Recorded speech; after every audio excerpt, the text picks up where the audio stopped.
Good morning and good afternoon, race fans. Welcome to TRTN for today's coverage of the HCCL Multiclass Championship Season 4, Round 5. As always, I am Regan Clark. You join us here at a track that carries with it one of the heaviest names in motor racing history. While many tracks around the world have become hubs for endurance racing, few carry the same gravity as the Nürburgring. Founded in 1927, later combined with the GP Strecker in 2002 to form the N24 layout used today, it's 170 turns and 15.7 miles of FIA Grade 3. The very tip of the top when it comes to endurance racing, up there in the holy trinity of endurance venues such as Le Mans and Daytona. This is it, folks. This is the tip of the spear. This is the top of the mountain. Few other, if any, tracks compare to a race here at the Nordschleife. This represents to many drivers the very peak of their ability and their life's work. And seeing here at the moment with Pascal Stolz making his way down down at Stahlstrecke in towards the Caracciola Carousel, it is a circuit that is going to represent the biggest challenge for our drivers this season. Unparalleled then, the single largest continuously used racing circuit in the world, and it's not even close what comes in to second place behind it. Following on board then with Pascal Stolz, today is looking to be a rather interesting one. Taking a brief reflection, if I'm trying to gather my words here, taking a brief reflection back to last week's round, saw Dennis Damas's first victory of the season, breaking what was a hat-trick of victories beforehand at rounds 1 through 3 by Pascal Stolz with Ford up in GT3. Matthias de Munster collected on his second victory of the season in his continued defence of his GT4 title. Taking a look then into the championship standings as you join us in the last 8 minutes or so of free practice before we get into an extended qualifying session, which we'll speak about in a moment's time. Taking a look at the GT3 standings to find Stolz still in the lead, but by a withering gap here. Scallops now only 18 points away with 81 points to his name at the moment. After his first victory of the season, Damas now third ahead of Velorio, and Helge Leon by a single point there rounds out the top 5. 4 points behind him is Ted Herkus in 6th place, with Tom Barlow in 7th with 47 points. In 8th place behind him is Samuel Bell with 46 points, another single point gap. Behind him, Luca Tamburini with 39 points, and rounding out the top 10 is Odaris Castillo, also by a single point margin to 38 points. Looking into the GT4 standings, Matthias de Munster continues to lead here, but by only 7 points over Tom Wells in 2nd place. Brandon David in 3rd, with Matthew Copsey in 4th. Rounding out the top 5 is Stephen Sutton with 54 points as it stands right now. Aidan Christie back on the grid for this round with 51 points to his name as it stands right now in 6th place. Is ahead of Matteo Place in 7th, with Richard Claffey in 8th. In 9th place, Toby Goodall with 41 points. Rounding out the top 10 is Marek Klops with Audi, ranking in 33 points for the run into the Nordschleife today. Taking a look at the calendar, we're firmly into the second half of the season now, crossing over that halfway mark in Laguna Seca last week. You join us here on the 16th as part of 3 broadcasts we have going on today here on TRTN, and the first of which for today is going to be 90 minutes of racing right here in the green hell itself. Taking a look then into the session regulations for today, we had a extended qualifying session added at the last second, which is why you join us in the last 10 or so minutes of free practice today instead of the standard 20 minutes that we have free practice available for during these broadcasts. Coming up then after that 30-minute qualifying session, and of course that's been extended to allow for the sheer size of this track, is going to be 90 minutes of racing, an hour and a half with 2 mandatory pit stops. So expect stints roughly around the 30-minute mark in today's race. Taking a look then as we continue to follow on here, last lap just gone was an 8 minutes 13.212 by Pascal Stolz. And with the 172 Ford, let's have a little look at the balance of performance before we get in towards qualifying today. 5.5 minutes left to go in free practice, and right now, as it would stand, it's Porsche with the most advantage in-house. So for drivers like Luca Tamburini and Anthony Velorio, both of which having signed in with the 992 GT3R, they will see sizable advantage on today's grid under the balance of performance changes brought in for this round. Lexus loses 9 kilos with a 20% restrictor added onto the RCF. Nissan with 2 kilos off, and McLaren gain a single kilo. Lamborghini with 5 kilos and Ferrari with 7. Ford gain 8 with a 0% restrictor. and BMW with 18 kilos. Of course, for a manufacturer with some of the most amount of wins at the Nürburgring, comes as very little surprise then that BMW was going to be on the back end. But I'd say it's come as quite a surprise then. Ford gets off scot-free with no restrictor. They're firing on all cylinders, and that would be fantastic news to the ears of Pascal Stolz, who still ranks in fastest here in free practice. But a 20% restrictor of all cars on the Lexus is a very, very peculiar story. Looking at GT4 then, Ginetta find themselves head and shoulders cleared on balance of performance tweaks for today. 29 kilos off of the G55, Aston Martin losing 9 kilos, and Audi losing 6. As it happens then, Alpine will gain 2 kilos, Porsche gaining 5, Chevrolet gaining 7, Mercedes gaining 9. It's McLaren really on the short end here with 33 kilos. Pulling back into the pits then, Pascal Stolz, as we drop into the last 4 minutes of the session. It is an enormous circuit to conquer here at the Nürburgring Nordschleife. We also have the adage of that combined GP section as well. It is worth noting, we just observed quickly there a few different disconnect problems there. We are seeing them reconnecting due time. I think one of them here was Greg Setioan that had some connection troubles. You can see all the way in the red there on the ping. Also rejoining I believe they're attempting to be Matthias Aguirre, but right now his status is MIA. See Cal Ford in chat there saying shout out to Jack Lemon, a countryman of yours and a good friend of his. We see here with Tom Wells, new livery as well for the number 12. This is his third distinct paint job we've seen in this series. Wells swapped things up for a white and orange this season towards the start. And of course, the one that he had ran for the longest time here in the multi-class was the Golf livery, the light blue and orange, but this is a brand new one, British Racing green and white. It's a very snazzy one here for the Ginetta. I'm sure you'll want to have the best foot forward for this round here. He's the only Ginetta on the grid. He's the only one to see that significant leap under balance of performance for the GT4 crowd today. So a lot of eyes will be positioned on that number 12 heading in towards qualifying. Now the Ginetta, of course, straight line speed's never been its forte. So in areas like the taking a look like the Dottinger Hohe, and as well out through Flugplatz, up through Kottenborn, Schwedenkreuz, heading up towards that section where you're going to be up in the top end of your gears, also down through Bergwerk, Kesselchen and Mudkurve. That's where the Ginetta's going to struggle, but everywhere else, I'd say it's got a pretty good chance in today's race. That'd be the same story I'd beset upon the Alpines of Sutton and Place. Very maneuverable cars, and with a track of a combined 170 corners, you're going to need every ounce you can get. We see now 3 times on the charts, Stolz, Marianelli and Villorio.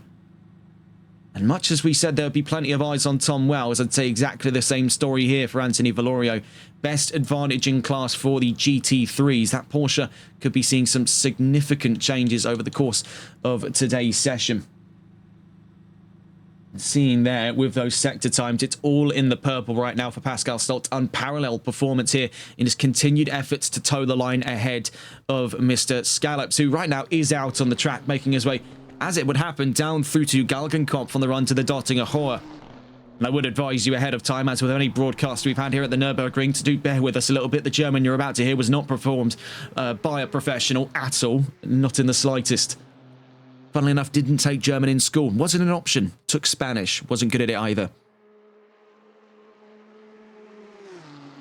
Down the Dottinger Hohe then. And this is where I'd say Nissan's definitely got a chance here. Lexus being nerfed the way that they are is going to play quite heavy detriment into any of the Lexus cars today. Now, we did note that Ted Herkus was a part of this grid not long ago. In fact, on the run in towards this, we do now get to see here the 46. So Herkus is on the grid. He will be seeing a significant nerf. Ford won't be seeing anything of the sorts. So really, I'd say it's a 2-horse race when it comes to straight line speed between Nissan and Ford. BMW, right now, they're struggling to get a car on the field because Setioan is having rather persistent connection troubles. And so too appeared to have been the story for some time there for Aguirre. But we see Setioan, not only will they be dealing with some connection troubles, as you can see, they're one of a few drivers right now to be all the way up in the top end for ping, same as Herkus, same as Ford, and same as Brown and David, as it would stand right now. But also, BMW has a significant ballast penalty for the run in towards this round under balance of performance regs today. Coming up then, Last couple of seconds of free practice as the session now wraps up. We'll be getting into qualifying in just a moment's time. This is going to be a rather interesting one for these drivers today. Now, something worth noting, and this is something that Race Control dished out the information on not too long ago, is the fact that the drivers will not have to complete a full outlap of the Nordschleife. You can simply do the GP Strecker circuit and cut in through the Coca-Cola curve at turn 16, and then you can just go out and take a normal flying lap. That's what we were hoping to pass forward information-wise towards the drivers today. Of course, even though it's an extended qualifying session, it is still a segmented one for categories. We see here for Samuel Bell making his way down to the line, one of the last drivers to see the end of this session. In the number 21 McLaren, down across the line he goes at the end of free practice. Green light, show them what you got. So an extended qualifying session up for grabs right now, and charging out onto the track goes, as it would stand there, Herkus, Stoltz and Scallops, your three heavy hitters for qualifying today. These are going to be the ones to watch, especially in the case of that 172. We've seen Pascal Stoltz's ability demonstrated at the Carousel Cup only a few months ago here on HCCL. We know the kind of driver that he is and what he brings to the table. Much as the same story then for the drivers surrounding him, with Herkus having proven himself at Silverstone and Mr. Scallops still being the defending GT3 champion of this series and two-time champ. We got word in there from Tom Wells. That livery we spoke about was his Green Hell Special livery. And his usual white and orange would be coming back next time out. I was about to say next week, but no, we are actually on a week's break after this round, as you'll be catching on with us on May 30th for the next round of the HCCL Multiclass Championship. And if you're catching us later on today, as we mentioned, this is part of a triple header of rounds today. First up is the fifth round of Season 4 of the HCCL Multiclass. Coming up next after today's broadcast is going to be the Competizione Performance League World Series, their 9th round, so their penultimate round of the championship. And the triple header at the Hungaroring comes up next at around 4:50 p.m. BST. Then after that, at around 20 past 8 in the evening BST, we'll be getting on board for the finale of the Shooting Stars Cup by Race Club UK. We'll be heading to Bathurst later on this evening. So as we see there in the case of Stoltz, Herkus following on behind. So we're going to be staying on board here with Pascal Stoltz to give us a full track tour. And it's going to be quite a lengthy one here compared to other circuits, of course, with the grandeur that is this magnificent circuit there, and the Nürburgring Nordschleife, the N24 layout. We start things off here at the GP Strecker on board with Pascal Stoltz. It's a bit of a rocky start. He makes his way through the Yokohama S's. Now we skip out the Mercedes Arena section entirely here as we are onto the RTL down towards the Ford curves.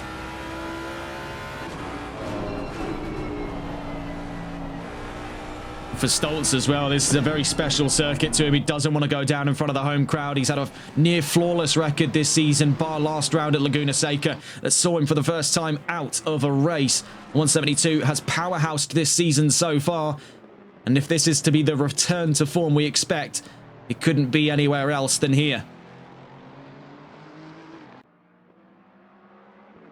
And what a coincidence there on timing as well, as we follow on board up through the Schumacher S's with Pascal Stoltz, that at the same time of this broadcast there is actually the N24 going on right now. So the 24 hours of the Nürburgring currently live. So this is all wrapped up nice, neat and tidy really for a bit of a Nürburgring themed weekend for some. Up through in towards the Hatzenbergsborgen, in towards the Vidal chicane. Very intense section of the track here when we normally race on the GP layout. In towards the Nordschleife, so entering the green hell we go, in with Pascal Stoltz as we're immediately down in towards the Hatzenbach section.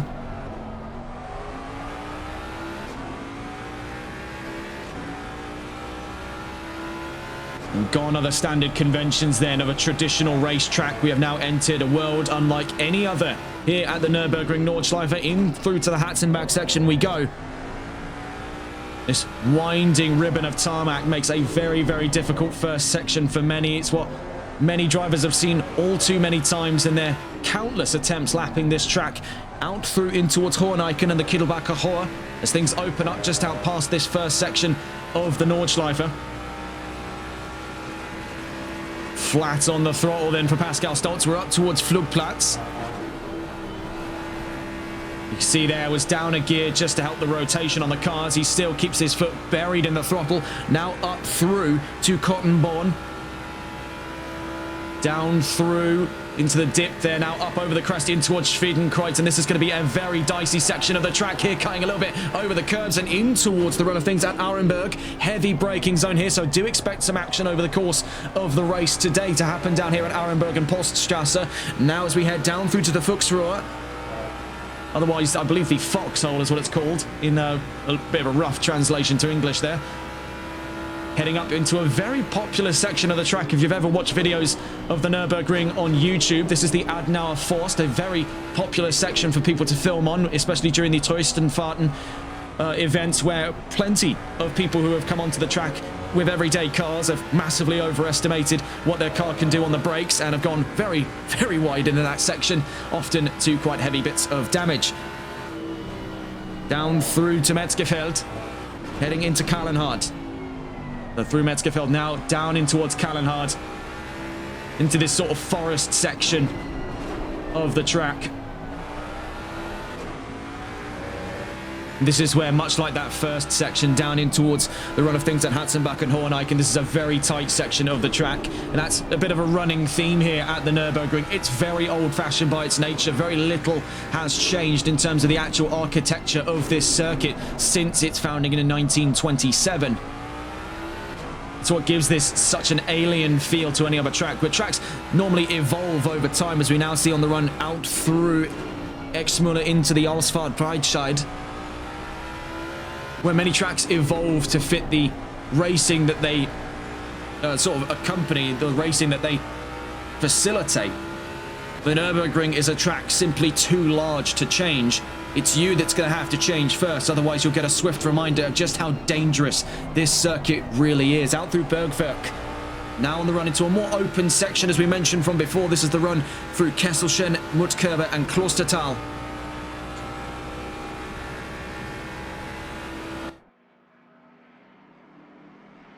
Right now, it is worth pointing out that all throughout this lap, Ted Herkes has only been about 3 seconds behind Pascal Stolz. He's maintained a very close gap of things, so I do imagine on these first couple of flying laps, things could get very, very close in terms of those lap times. Of course, it's never a finite amount when you get in towards the qualifying here at the Nürburgring. It's always going to be by a matter of seconds, but with a track of 15.7 miles and 170 corners, you really can't be too picky when it comes to not having a couple temps over a driver. Out through Steilstrecke, up towards the Caracciola Carousel, otherwise just sometimes called the Carousel. And this is definitely one of the most popular sections of the track there. That's in almost every press photograph about the Nürburgring, is going to be the Carousel. Now making our way into what I would personally say is my favourite section of the track now, as we make our way up through Hohe Acht in towards Hedwigshohe.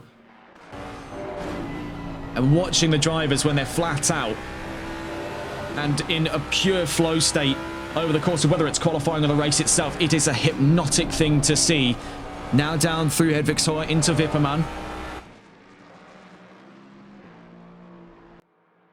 Now as we make our way through to the Eschbach section, in towards another very popular section of the track, as again, as if you've been watching on YouTube, you'll know this section rather implicitly. This is Brünnchen. Sometimes I've also seen people call it, now not an official naming convention, no, but the YouTube corner, some people call it. Eiskurve. Now up through to Flansgarten 1. And you'll see there, this area where the car catches air, this is Sprunghügel. You can see up off of the front wheels there for Pascal Stolz as we now make our way in towards Flansgarten 2. And this section, it is just a magical one with its undulating design there. It's a very roller coaster-like section for these drivers, and all throughout, as you can hear from that 5.4 litre, he has got his foot buried in the throttle. He didn't lift a single time there until he had to get down a few gears in towards the run of things at Schwalbenschwanz. In towards the Kleines Carousel. A rough translation just meaning the little carousel. Making our way up towards Galgenkopf. And on to the Dottinger Hohe we go, just out through Galgenkopf now. And this is where straight line speed's going to come into play. You need to have a very balanced setup for these cars, otherwise you'll be a stranded Well, you will just be stranded on this straight. I was trying to say you would be a sitting duck, but a stranded duck's not really an expression that exists. So you would be stranded, effectively, here on the Dottinger Hohe in towards Antoniusbucher. And this lack of an engine penalty is going to play such a heavy hand here for Ford. You can see in that section alone, Stoltz now just out through Antoniusbucher down towards Tiergarten, built a 2-second gap into a 6-second gap. He has really been able to get the burners on here away from the Lexus of Ted Herkus. Out through the Tiergarten section, down towards the line then.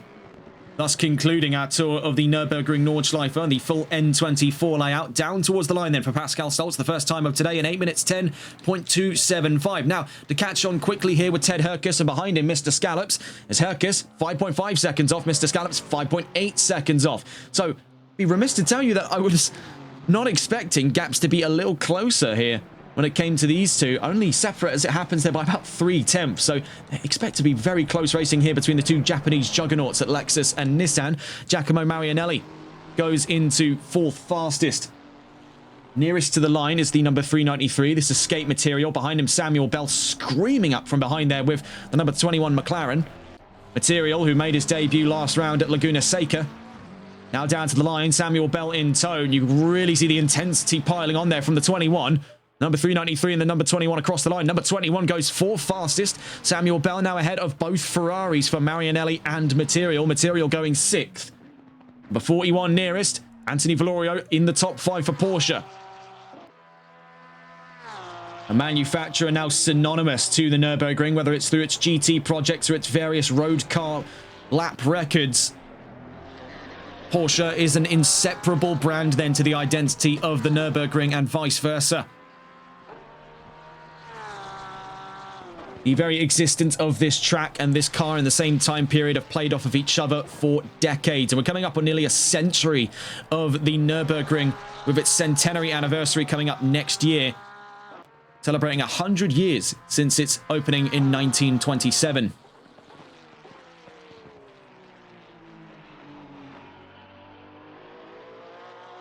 Nearest to the line, currently the number 27 for BMW, Greg Setioan.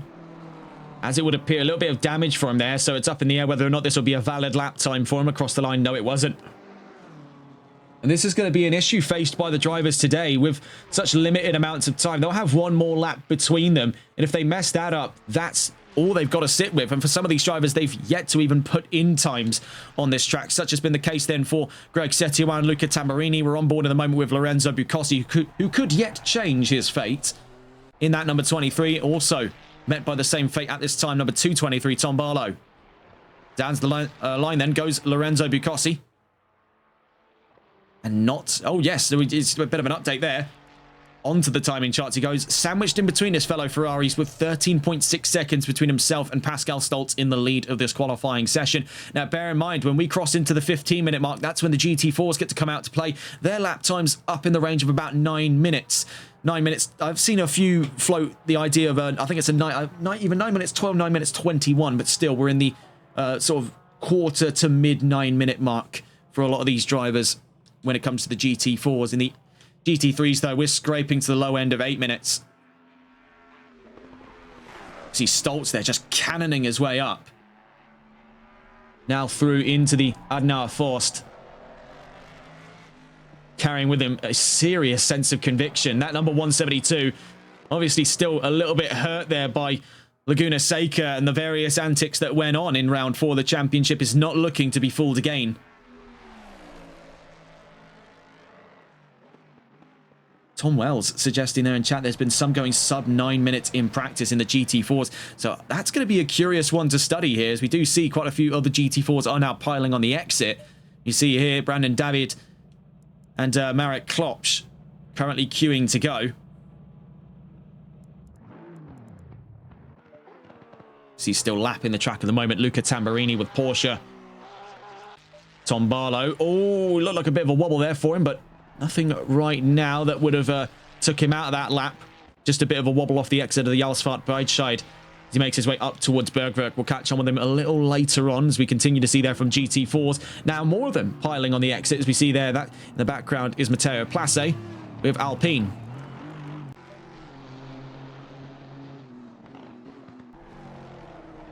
You see here from these two, and this has been one of the more compelling stories of qualifying today from the GT3s, the story of the two Japanese juggernauts at Lexus and Nissan.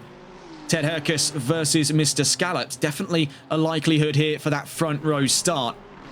Both of which will be raring to have a very early shot at taking that lead away from Pascal Stoltz. We've seen how vibrant the starts can be from these three drivers in the last couple of rounds that all three of them have shared a grid on. It's going to be very curious to see what they make of it today.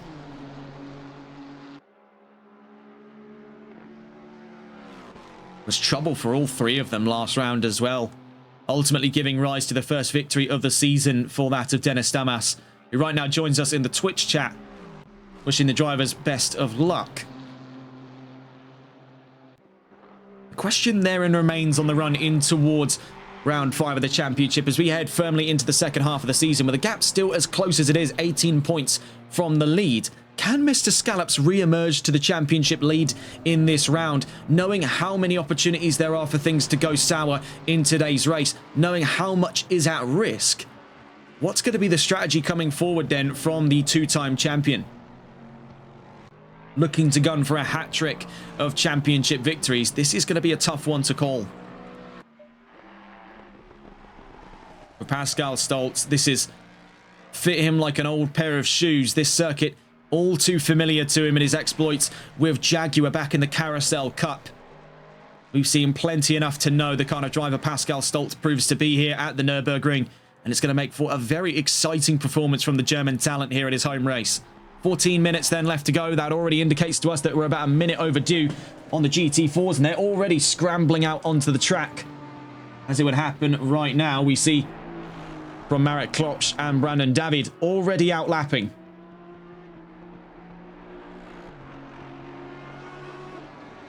This is going to be a very curious story for those GT4s, with the rumours of brewing that they are breaking in sub 9-minute times here. I'd say to keep a close eye on drivers like Brandon David, who has solidified himself a serious heavy hitter in this championship. And as it would happen then, in the absence of Matthias de Munster, there is the likelihood for a new race winner in this series. Now, taking a look back to the last couple of race winners here in Season 4, so far then, 3 different names have emerged among GT4's ranks. Matthew Copsey, Tom Wells and Matthias de Munster. In the case of one, that being Copsey, it was his first ever GT4 win.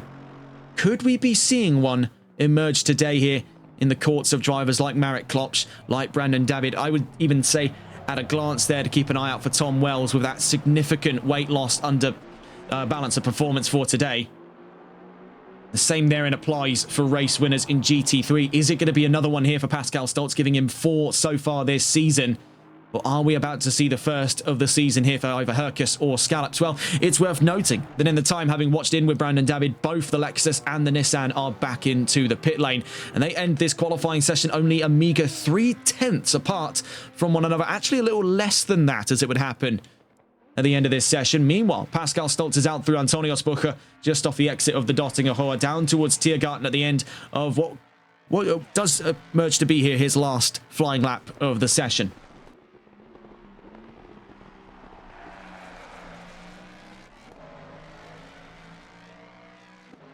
Down to the line then goes Stoltz. Will it be an improvement over an 8 minutes 10.275? He was screaming his way up through the first couple of sectors there in the Nordschleife. It's an 8:07.835. A staggering time there by Pascal Stoltz. A definitive pole position here at the Nürburgring. Great hustle there for the 172 Ford. We see here with Cal Ford, ironically enough, driving for Chevrolet. The number 484 lapping the track at the moment, just off the exit there of Bitten Warsteiner on his way down through to the Harzenbergsbogen and the Vidal chicane here on the GP Strecke.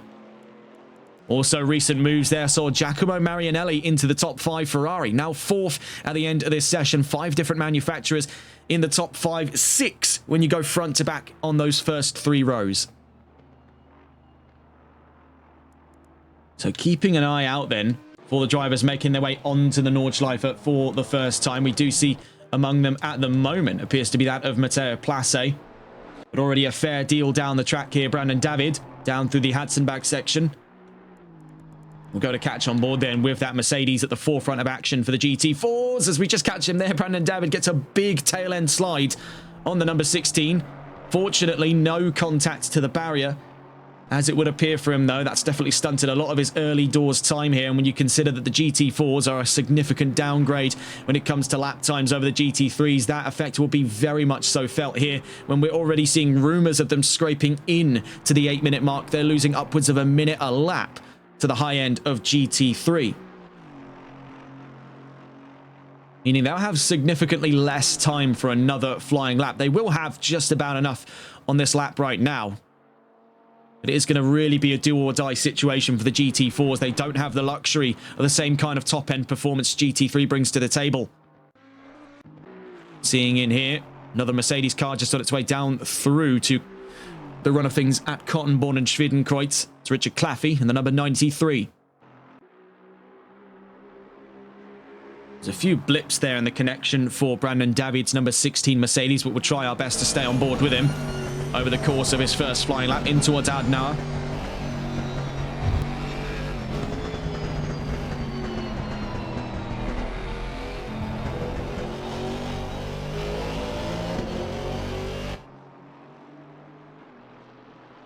Behind him then on the timings, current running order, David, Place, Ford and Claffey, our first 4 times to go onto the charts based off of position right now.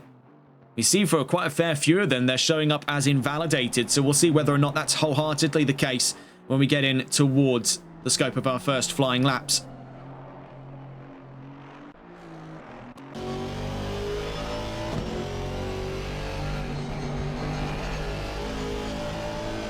Well, so far then, the V8 engine has dominated here at the Nürburgring so far today with a 1-2 for V8 engines from Ford and Lexus. Mercedes then looking to follow in their stead, the 4-litre M178 engine found here in the AMG GT. A formidable power plant that we see used all the way up in Aston Martin's project in GT3 with their export model, the M177. Under the skin, though, same 4-litre bi-turbo V8.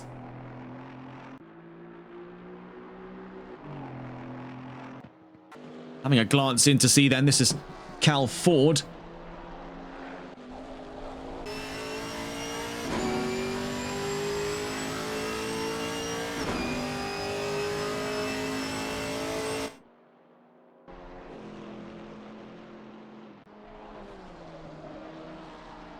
Batch GT saying, hope you got, and I'm assuming that was a typo and they wanted to say Nords on in the background. I would certainly like to, but I feel like I would end up getting a little too engrossed in their broadcast and lose track of what's going on here. But we'll try to keep up to date with it as it goes on. Of course, we've got plenty of time.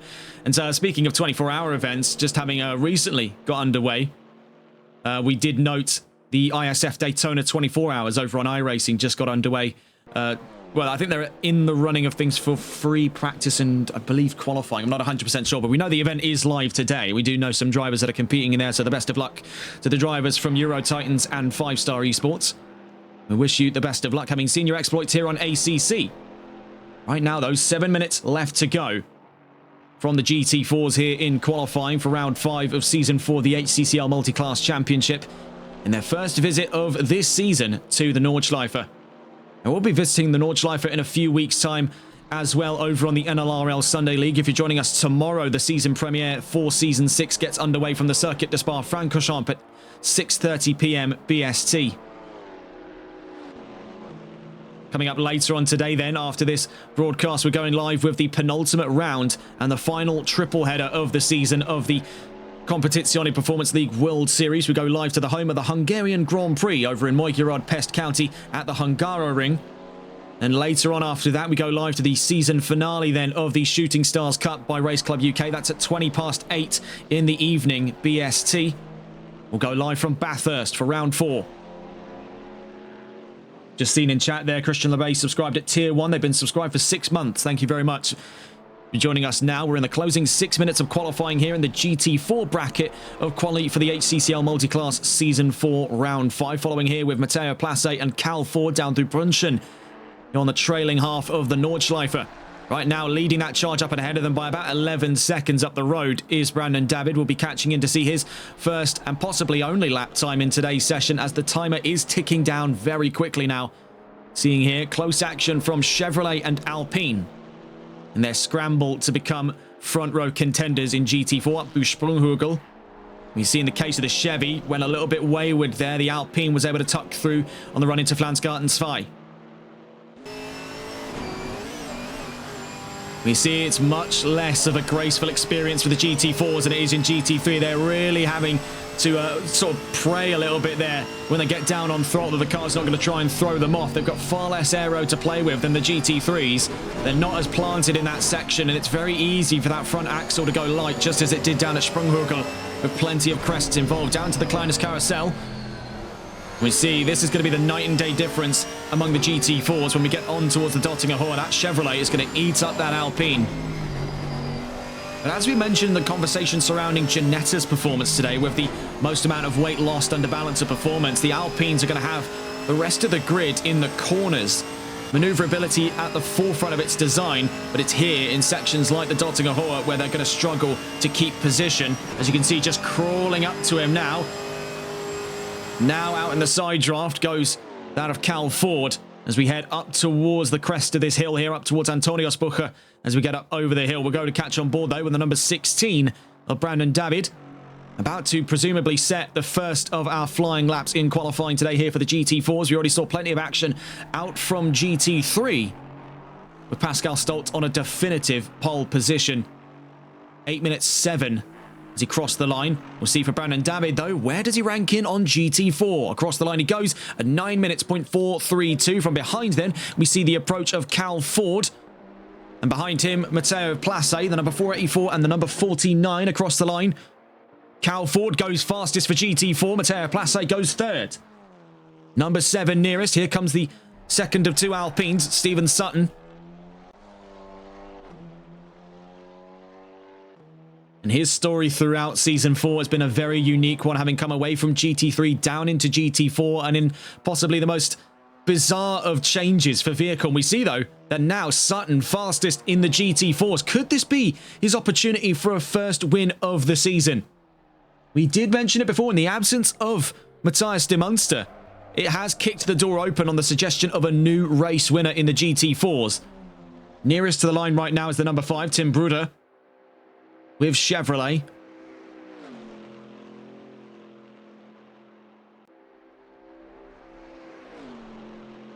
It has been a unique story to see the other half of Chevrolet's plights in GT4. Now, of course, we've seen them in other series like the GT4 Pro-Am Cup America Series and even in the GT4 Challenge, that it was a very, very capable machine. Right now, in its trailing half, we are seeing continued struggles here for Tim Bruder. It is a bit of a I'd say it's a bit of a hefty car when not set up correctly. Down across the line then, Bruder goes 5th. Right now, Chevrolet do hold on to a front row start in GT4. They'll be starting just in behind the Alpine of Stephen Sutton. It's really a David and Goliath situation we're looking at in the GT4s right now. Sutton leading that charge, as it would happen there, by just over 2 seconds from Cal Ford. Nearest to the line, the number 12. So here comes Tom Wells, the dark horse of this grid then for GT4. The Giannetta G55. We said the performance is very much so up in the air because straight line speed, like the Alpine, is going to be a huge downside. But maneuverability, as you can see just how spry it was on the run down through Tiergarten. Down to the line then goes Wells. Does he go fastest? Being the real question. Only 4th there at the end of his first flying lap and likely could be his last. He's got 2 minutes left to go. So it really has to be flawless from here on out. Otherwise, it's a moot cause. Well, currently still lapping the track then, Brandon David, scorned by problems in today's qualifying session, finds himself reluctantly P3 off of what could very well be his charge up towards a first victory. He has been struggling a little bit there with the Mercedes, now up through Flugplatz. The number 41, not 41, sorry, 49, I should say, is in pursuit of him. That's Matteo Place, part of an Alpine double top 5 there, with Sutton leading. Place's in 5th division. But this is going to be a very curious race then for Alpine. Rare is it we get the opportunity to see Alpine in leading form down in GT4. Of course, they used to be quite a prominent figure in the early GT4 meta.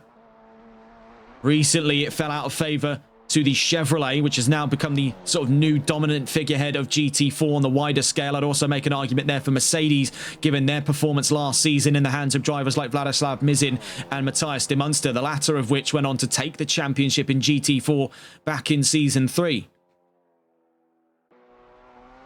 Up through to Schwedenkreuz, now up through to Arenberg and Pulstrasse.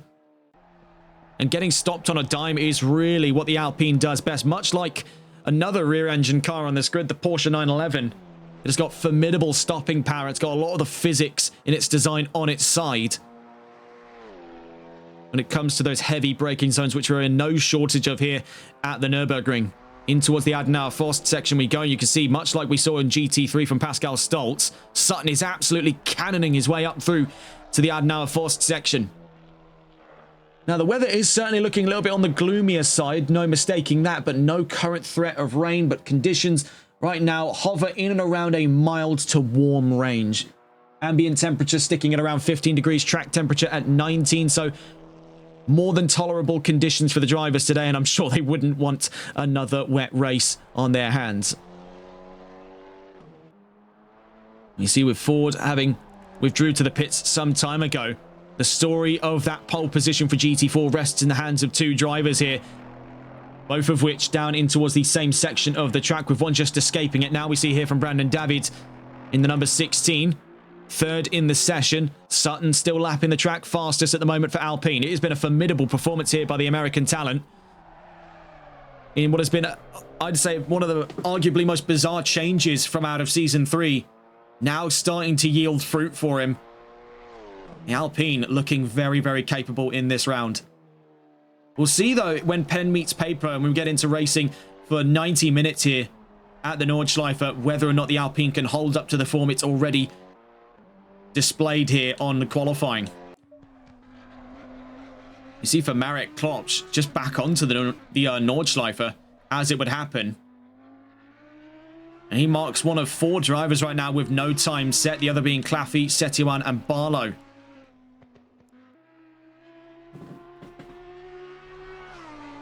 Going to catch on board then with Brandon David.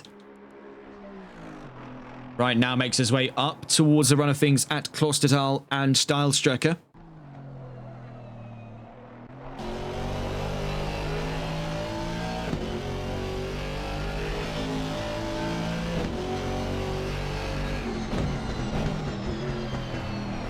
Through to the carousel. You can see there that left side was just sort of scraping the apron. It's very easy for the car to get sucked in on that section and lose a lot of its core balance, but so far very well held by Brandon David. Up through to the Hohe Acht section. You've got to be careful of those curbs because unlike GT3, the GT4s really don't have a great degree of suspension travel at their disposal. Now, taking a look at the telemetry here, he is still well up quite a few seconds, so he is well within range to try and gun for that pole position, but he has to keep things nice, neat and tidy now. Down through Hedvigshohe, in towards Wipperman.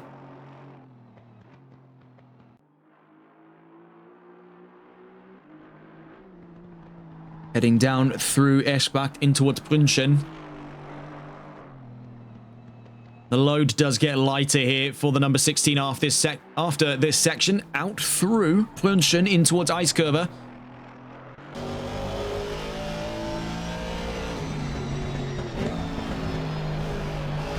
That section's very easy to invalidate on because you can see how quickly that right side comes up on you. Out through Eiskurve, in towards Flansgarten Eins, and again kicking up off of two wheels. He's thrown a lot of caution to the wind here. Out through Sprunghurgel into Flansgarten 2. You can see it in the steering inputs a little bit there that he's really having to rock the car back and forward here, sawing it for grip. We saw, looking not long ago with Cal Ford, just how much of a hair-raising experience Flansgarten 2 is for the GT4s compared to what was otherwise quite a leisurely drive we saw from Pascal Stolz in GT3. Much to the same here for the Mercedes of Brandon David. Down through to the Kleine Carousel. You could see there the wheel was clipping up through the wheel well. That's just how much compression the GT4s are under. They've got such little suspension travel compared to the GT3s, and they're far less tolerant, as it would happen, to those bumps, which is what has led to many instances, including in this season, of rollovers. albeit some of which we've just sadly not been able to capture. Onto the Dottinger, and things are still looking very capable here for David. 2.2 seconds, so he would put him in range to take pole off of Stephen Sutton, but it is worth considering. The number 7 is just about to round Galgenkopf, so not far then from the possibility to retake said position. So it's all or nothing here for Mercedes. In the absence of the number 1, the number 16 may rise to the occasion. Down through Antonio Spucker, down towards Tiergarten.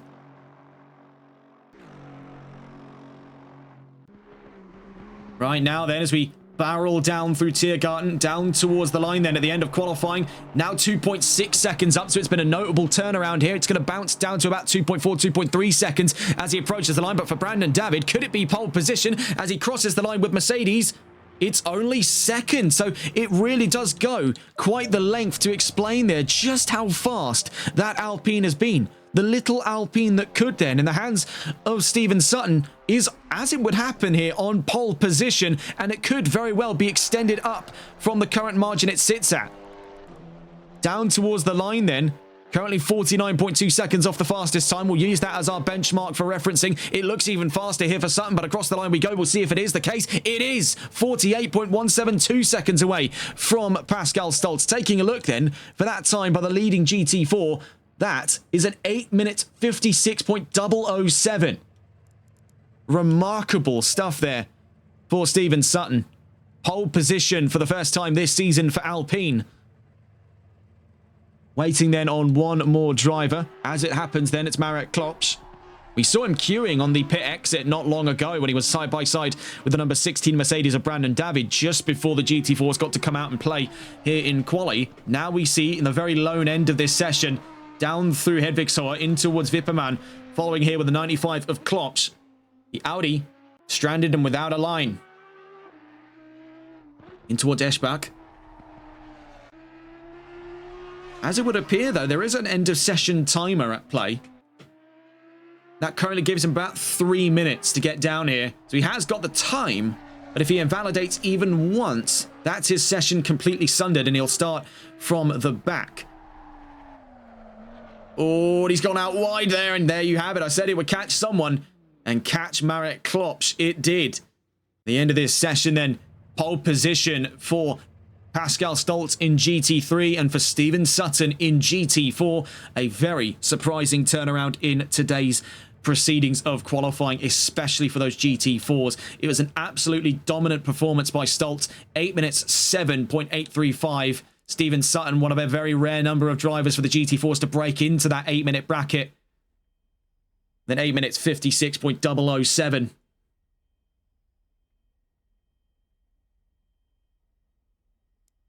We'll get a full grid read in a moment's time. You can see the many drivers who sadly could not set times in today's session. We see in the case of some like Aidan Christie and Matthias Aguirre are drivers that are currently not on the grid due to disconnect troubles, but of the drivers that are, Marek Klopsch, Richard Claffey, Greg Setuan and Tom Barlow do not set times in today's session. They'll start from the back. Rather peculiar thing then for the end of GT4's qualifying. Only 5 cars were able to put times in at the end of that session. Actually, 6 cars, sorry there. Just forgot the number 5. We'll get a full grid read in just a moment's time. Sadly, no news for us today as the production to get all 3 streams ready by end of last night was quite a hurried one. Sadly, no news to report at this time. So, taking a look onto the grid. Now, of course, we are getting a short start to things here. Don't expect a full formation lap around the Nürburgring. That would be a little bit hellish on these drivers, and it would certainly sink into a lot of the time we have booked here for this round. So, we're just under 2 minutes before the start of this very short formation run down past Antonio Spucker and in towards Tiergarten for the start of 90 minutes of racing here at the Nürburgring Nordschleife. It's Pascal Stolz on pole position at his home race. He starts side by side then with Ted Herkus, and it's worth noting Lexus are dealing with that 20% restrictor in this round. Mr. Scallop's looking to return to the lead of the championship, still defending his 2-time GT3 title in 3rd place on today's grid alongside Giacomo Marianelli. Samuel Bell in 5th with Anthony Valorio in 6th, Luca Tamburini in 7th and Lorenzo Bocossi in 8th. Rounding rounding out the grid of valid times by GT3 is Skate Material in 9th. Heading up the field then for the start of GT4 is Stephen Sutton on his first pole position of the season. Brandon David in 2nd with Cal Ford in 3rd. Tom Wells in 4th, and Matteo Place rounds out the top 5. Tim Bruder in 6th with Marek Klopsch in 7th with no time set. That's the same story for 8th and final place there for the GT4s of Richard Claffey. Greg Setioan and Tom Barlow also set no times and will start plumb last, 18th and 19th overall.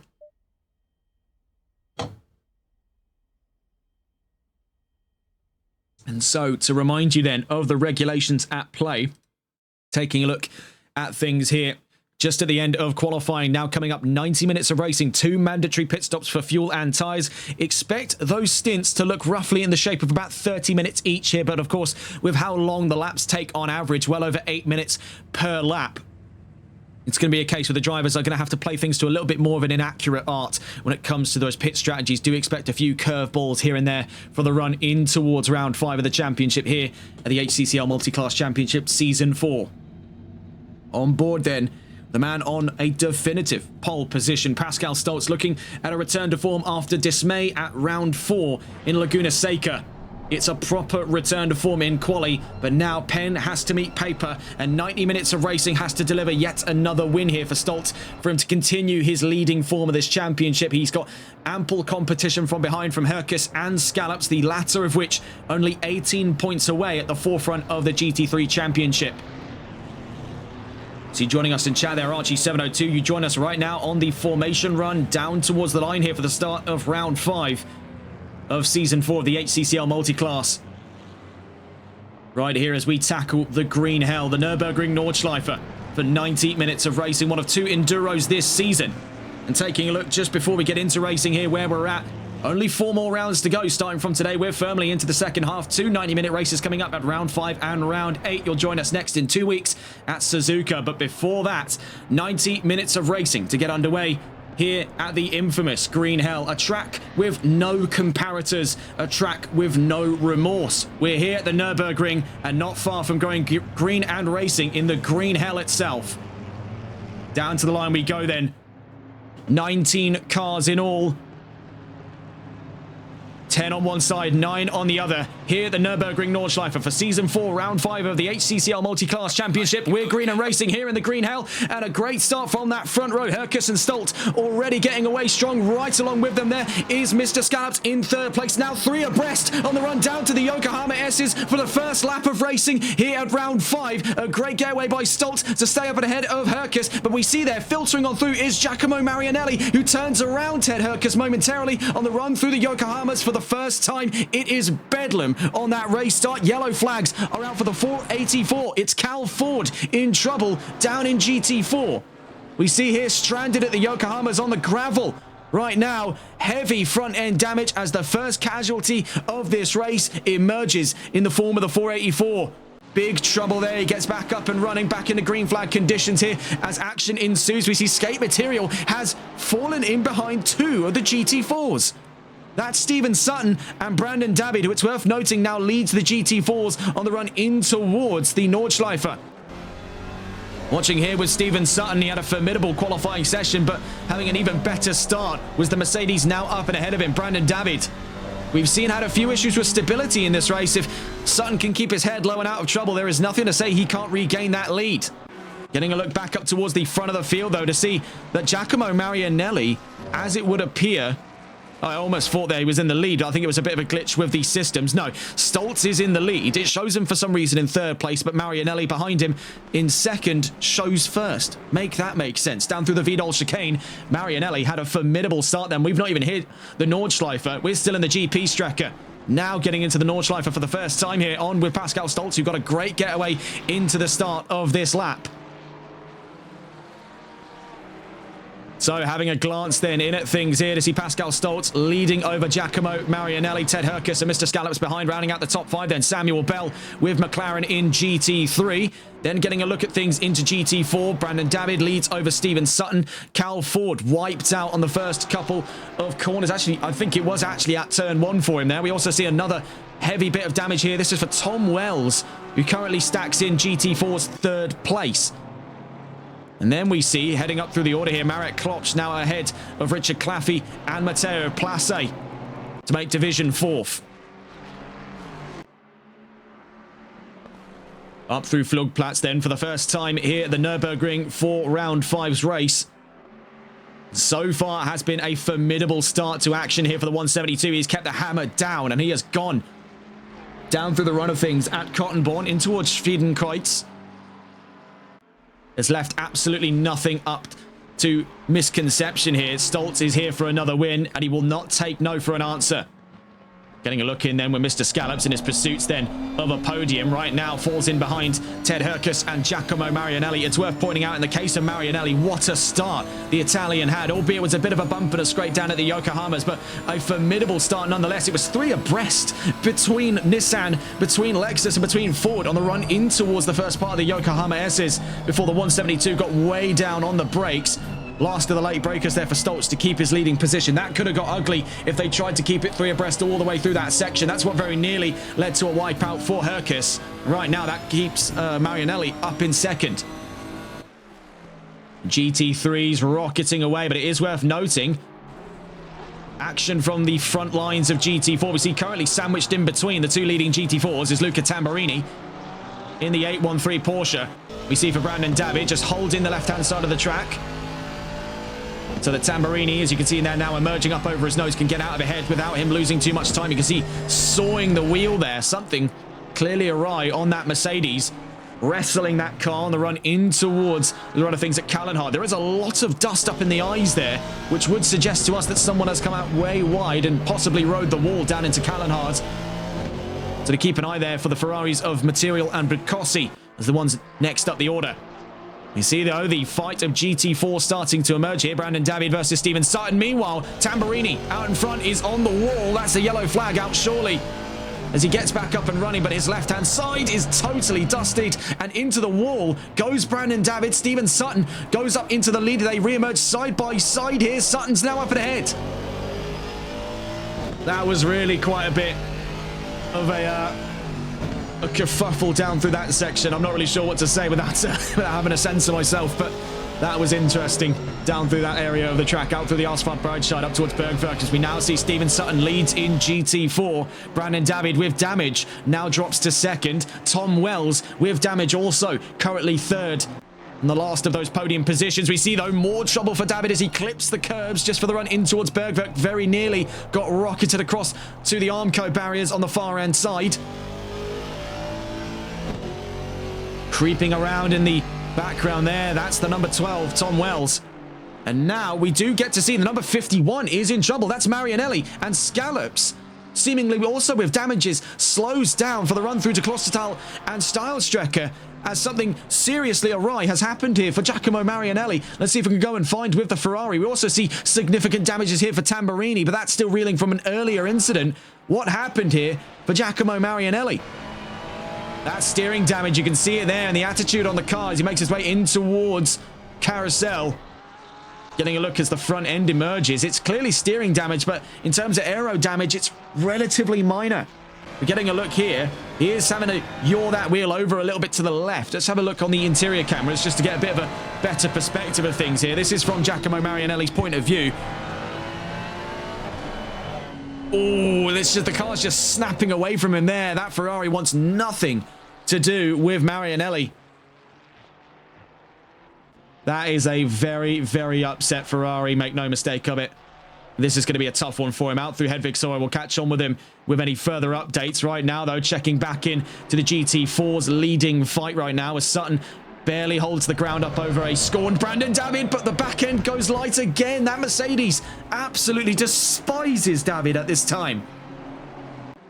It seems then the machine in this round is fighting back harder than ever. This track is an undisputed car killer. I never thought, though, we'd see these drivers crack so quickly. It's not even been 10 minutes of racing and already major incidents on multiple occasions. Right now for Tom Wells, there is the chance to move up to second. Getting a glance in to see here with Scallops, who holds onto that fourth. Oh my goodness, up over the curbs there into the wall. Mr. Scallops wipes out against the walls there. He's been very lucky to get bounced back in the right direction, but get a look at this on the replays. My goodness, he clipped the curbs just off the exit there of, I think he's coming in towards Flansgarten. Yes, Sfai. And that back end just goes light, cannons him to that wall. We see even more issues have emerged since, as now we're down through the Kleines Carousel.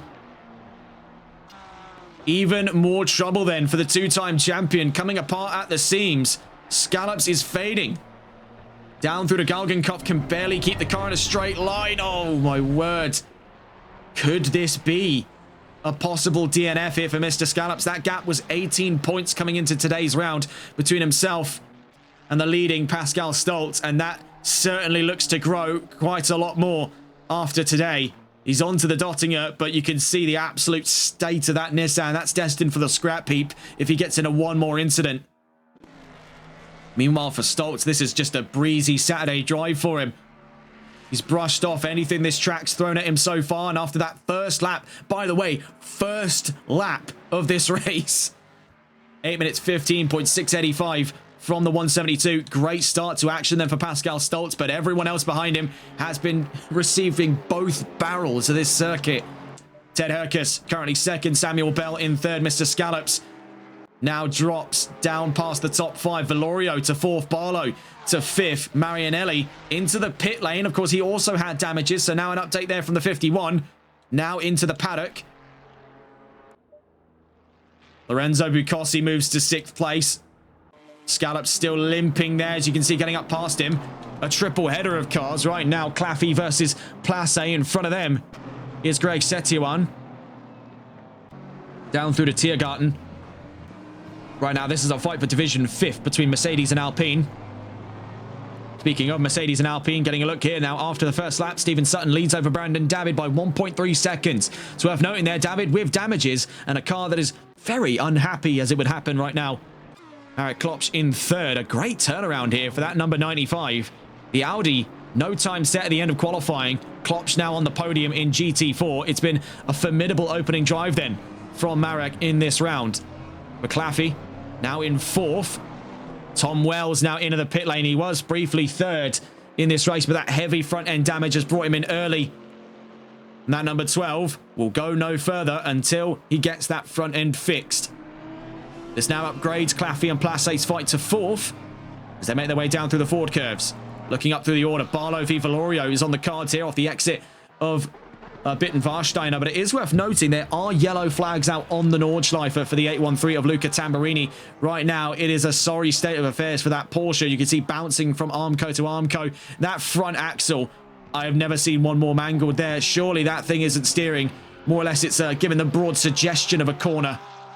He's having to chastain his way out through, riding those walls. That's a completely broken front we're seeing there.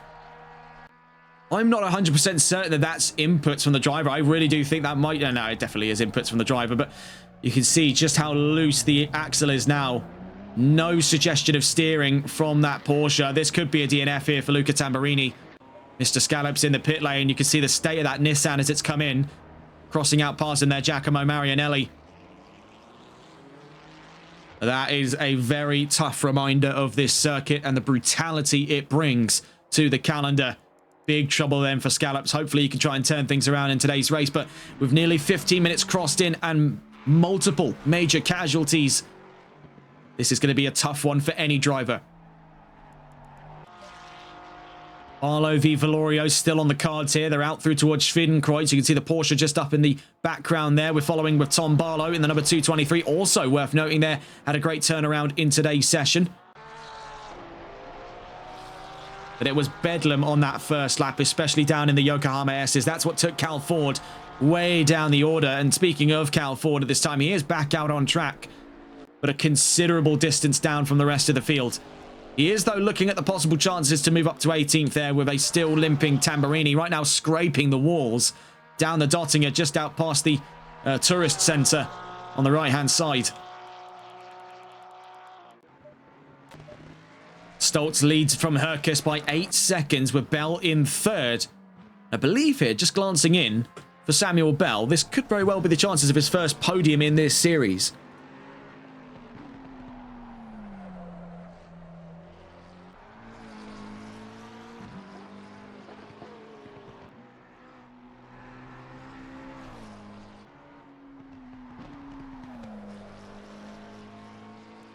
Right now, the nearest fight going on. Richard Claffey versus Matteo Place. Down through Poststrasse and Arenbergen. Heading down through now to Fuchsruhe. There was also the original suggestion not long ago of Barlow v Valorio, but that's now out past nearly 2 seconds in the time since. 1.8 seconds between those two in their fight for 4th. This is for GT4's 4th place. Up in front, though, it's worth noting here, looks like possibly a bit of trouble for Marek Klopsch, because he has slowed down quite a considerable bit here with the Audi. Either that or Claffey and Place have really got the burners on since. We see them just in the background, watching here with Marek Klopsch's Audi, currently 3rd in the GT4s, down through to Kesselchen. Sorry, not Kesselchen. Down through to Metzgerfeld. Kesselchen's on the other end. Definitely not. You'd wish he'd be at Kesselchen right about now, because this section is quite a tough one on the mid-engine cars.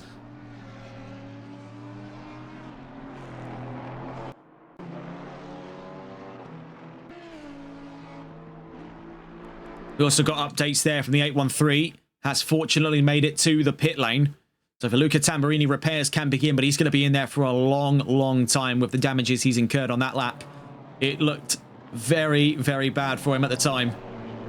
I don't think I've ever seen a car get bashed up quite like that. Probably since LMU with MSC, when we saw, in the case of David Silva, had lost a wheel off of his car at the Circuit de la Sarthe. And we covered that a few weeks ago. That one was quite brutal. We do have more content lined up with them not long from now, with more LMU content coming up into the summertime. You see here, Greg Setioan getting up past Brandon David. David's going to try and use this to his advantage here, because he knows next in line is going to be Steven Sutton. Sutton's going to have to try and figure out a way to get that BMW out past him in this rather dangerous section of the track coming up. I must say, what an impeccable performance it's been for Alpine. Rare is it we get to see Alpine taking wins in GT4 in this day and age. Miracles can happen, and I would say this has been a lot more on the man than it has been on the machine. The Alpine, yes, a formidable motor, but Steven Sutton has been completely locked in since the start of this round.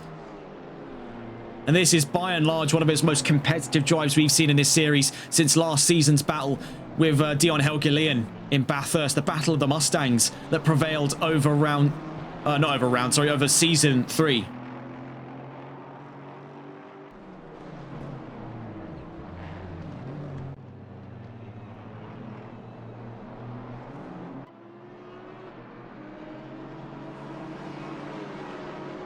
To the viewer in chat there as well, I am also quite interested to know what happened down in turn 1. Now, there was a bit of a kerfuffle in the second part, sort of into turns 2 and 3 at the Yokohama SS, but that first corner, I'm pretty certain, judging off the damages there from Cal Ford at the start of the race, it was a case where he either got speared into the gravel or he got onto the brakes way too late. Now, we've seen incidents like that before. I do seem to recall a similar incident.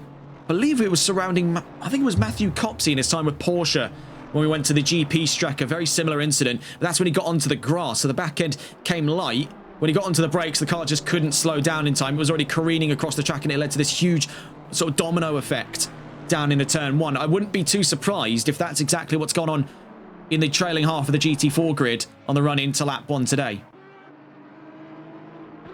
You see, in the case of Klopsch v Claffey, is certainly on the cards now for that 3rd place spot. So let's go to catch on board with them as action continues here in GT4. Watching here with Claffey, fighting for 3rd place then, with the Audi up in front of him. This section, you've got to be careful about it. Up through to Flansgard 9s.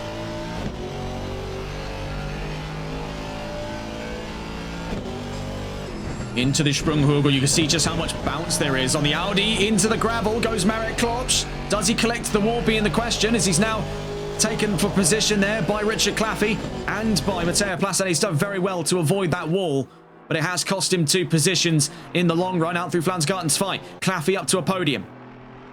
Place not too far off the chances here. There is seriously the consideration right now of a double podium for Alpine. Oh, into the wall, this could happen. Oh my word, big slam there for Claffey. Can he hold it up through Schwalbenschwanz? Yes, he can, but look who's right on his tail.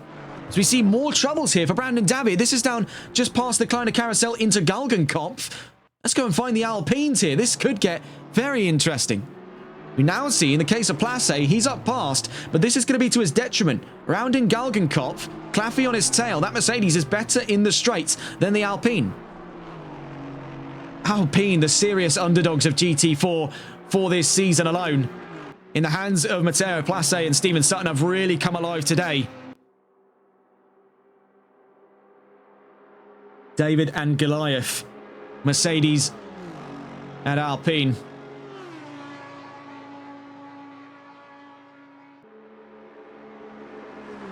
You can see that right now, from the point of view here, Matteo Place, that Mercedes ain't going anywhere. Up through to Antonio Spucker. You got to consider the odds in all of this. He's working with an engine less than half the size of the car behind him. 1.8 litre Renault Nissan Turbo inline 4 versus a 4 litre twin turbo Mercedes AMG V8. He's working with half the cylinders, less than half the engine size, and half the number of turbos. With all of these halves comes double the potency from Alpine today, especially in these two's hands. Heading on then to lap 2 here at the Nordschleife. After nearly 20 minutes of racing, Alpine on a double podium in GT4. It has been miraculous here for the Renault group in today's round of the HCCL Multiclass Championship.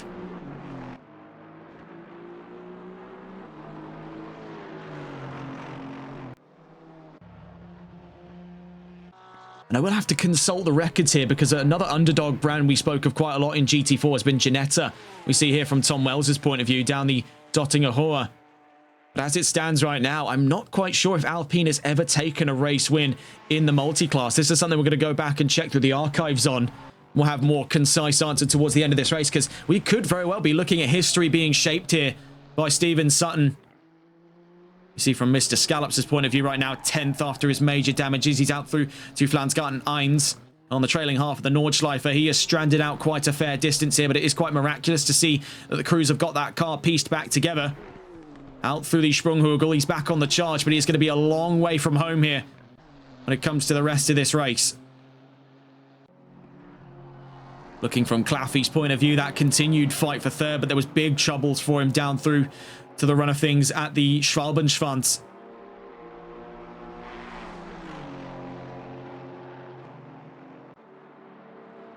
They're on their way down through the run of things here at the Vidal chicane, on towards the Nordschleife in a moment's time then, as they'll round out past what would normally be a curve round to the right-hand side of the Coca-Cola curve. We'll go round to the left, on towards the Nordschleife.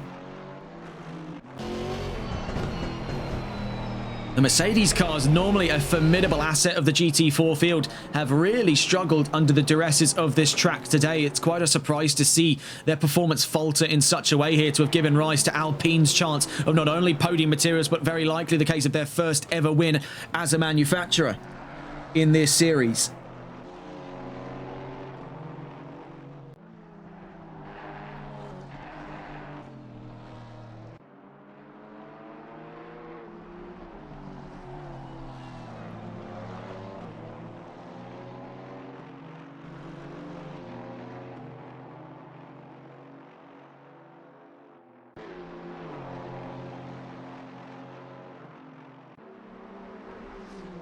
Historically looking back at things here for Stephen Sutton, if we go back on to find with the little Alpine that could.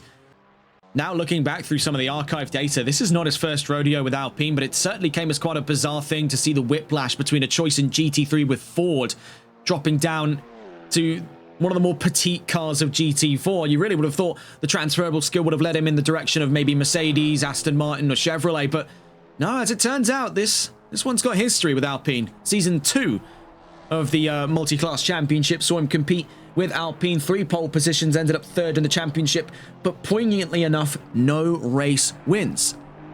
And Season 1 was a case where the GT4s had not yet been introduced. It was a case where we had, I believe it was the Porsche Cups and the BMW M2s. Yes, that was the case for Season 1's regs. So we are really on the cusp here of greatness for Sutton to see his first ever GT4 win. In his last rodeo with Alpine 2 seasons ago, yielded 3 pole positions, 3rd in the championship, but never a race win to call his own. Today could be the day that that road finally comes to a close for him. A long-standing pursuit then for Sutton what has been a formidable drive so far today, but he is not out of the woods just yet, quite literally and figuratively speaking, as we still have an hour and 7 minutes left to go here at the Nordschleife before we know anything of a race win.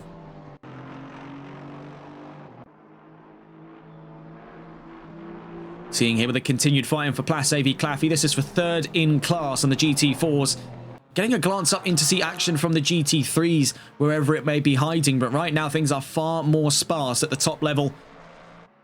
And heavy is the head that wears the crown here, because Stoltz has been the loneliest of all. 13 seconds from the nearest driver, being Ted Herkus behind him. He's not really had much action in this race since the start then, out through the Yokohama S's. Once he got clear of the GP Strecker, the writing was on the wall, and unless anything tells us different, this one's going to be in a confident lead for some time here at the Nürburgring. If qualifying wasn't already the harbinger to such events, that performance in the first nearly 30 minutes now really ought to be the message you need. Looking here for Claffey. Still pursuing that of Matteo Place.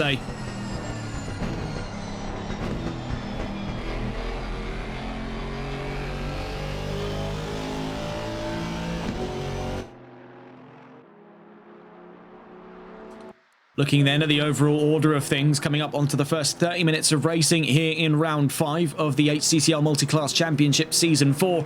Pascal Stoltz leads over Ted Herkus in GT3, with Samuel Bell on the GT3 podium.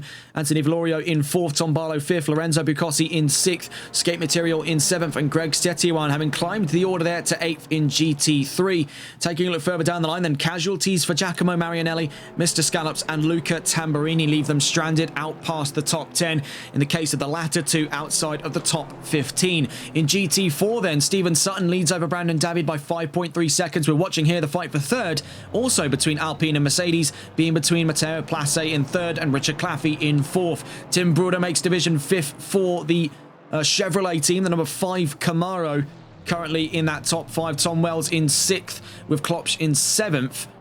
Cal Ford in 8th, as it would happen there, one of the earliest casualties of today's race down at turn 1.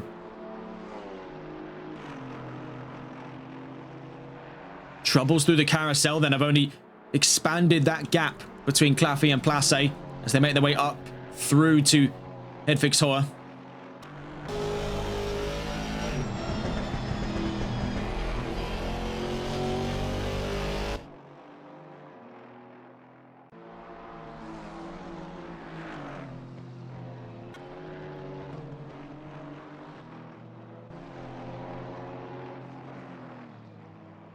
You see there, a bit of wobble from both participants for third.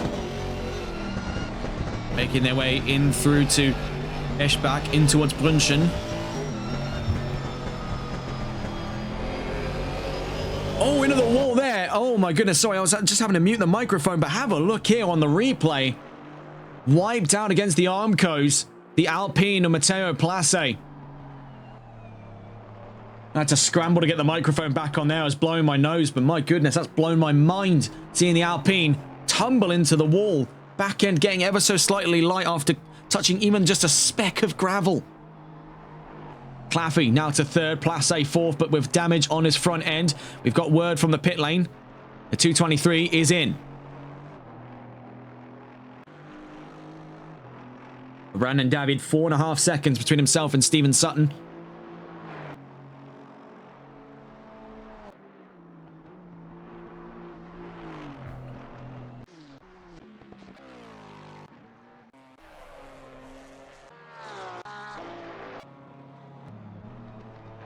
You see here the damage on Place has done little to stunt him as he makes his way into the Kleiners carousel. The Alpine definitely a little bit worse for wear. This could be the harbinger of his run into the pit lane now, when considering the majority of his stints were formed up to be roughly 30 minutes apiece here with 2 mandatory pit stops. This would be probably now a better time than ever for the number 49.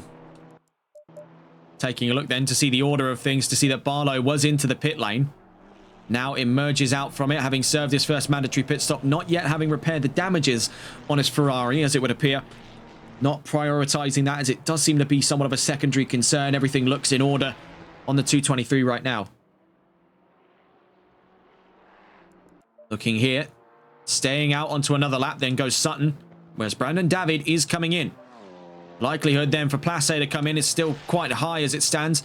Same story for Claffey. Both of them still nursing minor damages over the course of the first 30 minutes of racing out through Tiergarten. We see here from the 93, now third in this race for Mercedes. You can see there, anchoring over to the right-hand side into the pit lane goes Richard Claffey.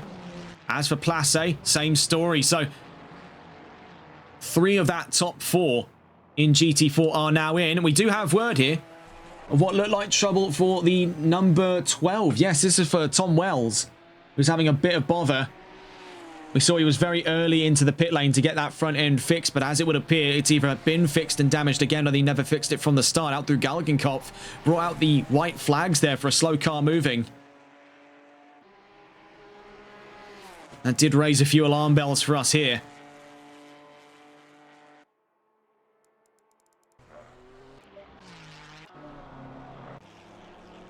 Three drivers there towards the trailing half of GT3, all 20 seconds from one another.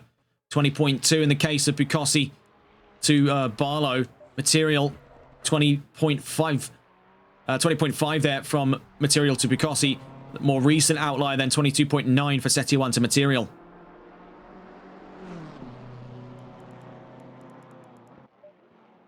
So with that whole second row now in the pits, we see dropping off as Jackson. Away he goes on the number 93 of Place. This could be a longer stop for him to repair those front end damages on the Alpine. But we do see not much longer, as there goes the 49. Still yet to see the face end. So has he fixed that front damage? Yes, as you can see there, more pristine look for the Alpine as it makes its way out.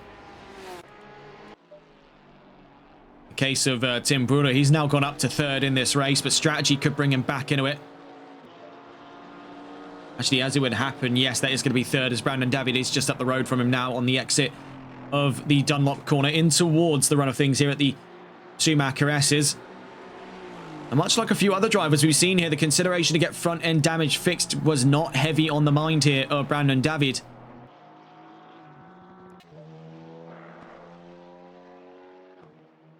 Sutton stays out. This is going to be a curious case here for the Alpine.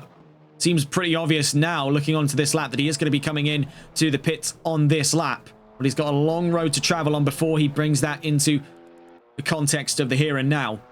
Coming up then, 30 minutes of racing just underway. And past the first 30 minutes then, we're a third of the way through here in round 5. And what has been a bloodbath for many has given us a very hopeful sign here for Alpine.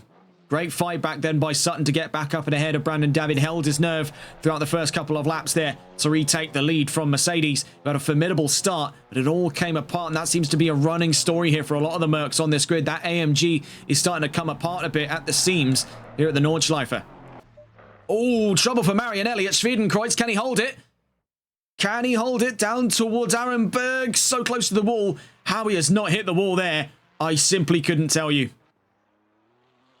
But those are going to be some annihilated Pirellis. I tell you that much for free. Marinelli,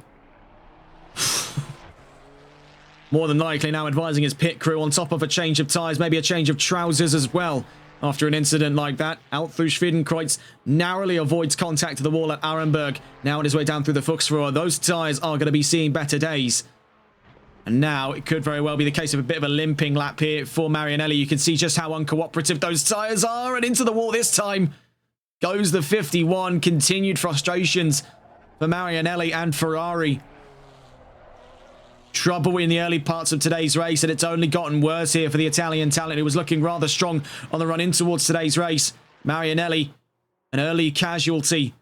Now only continued troubles from here on out. 58 minutes to the checkered flag. Looking here for Samuel Bell, who's been a very silent presence on this grid. Throughout qualifying, was still laying in fairly consistent times, but was never in the conversation for pole position. It was only on the race start do we get to see exactly the kind of driver Samuel Bell is, because he has really put on quite a show here for McLaren, bringing them back up into relevancy as a manufacturer on this grid. What is already an omnipresent sight in GT3 racing on ACC, found themselves for the longest time without much a line to speak of here in Season 4. And in the hands of Samuel Bell, especially here in the Nordschleife today, there's been many more conversations to have. He's kept his head low. He's kept him out of trouble for the longest part here. Now out past the first 30 minutes of racing, holds on to a podium for McLaren. Worth noting here off the exit of the carousel, Setiawan, a driver who has been on quite the mission today with BMW, has fought, I should say, with not only balance of performance, but the very, very volatile nature of this grid, now finds himself in range to take position for 7th against a new driver to the field, made his debut last round, Skate Material, in the number 393 Ferrari.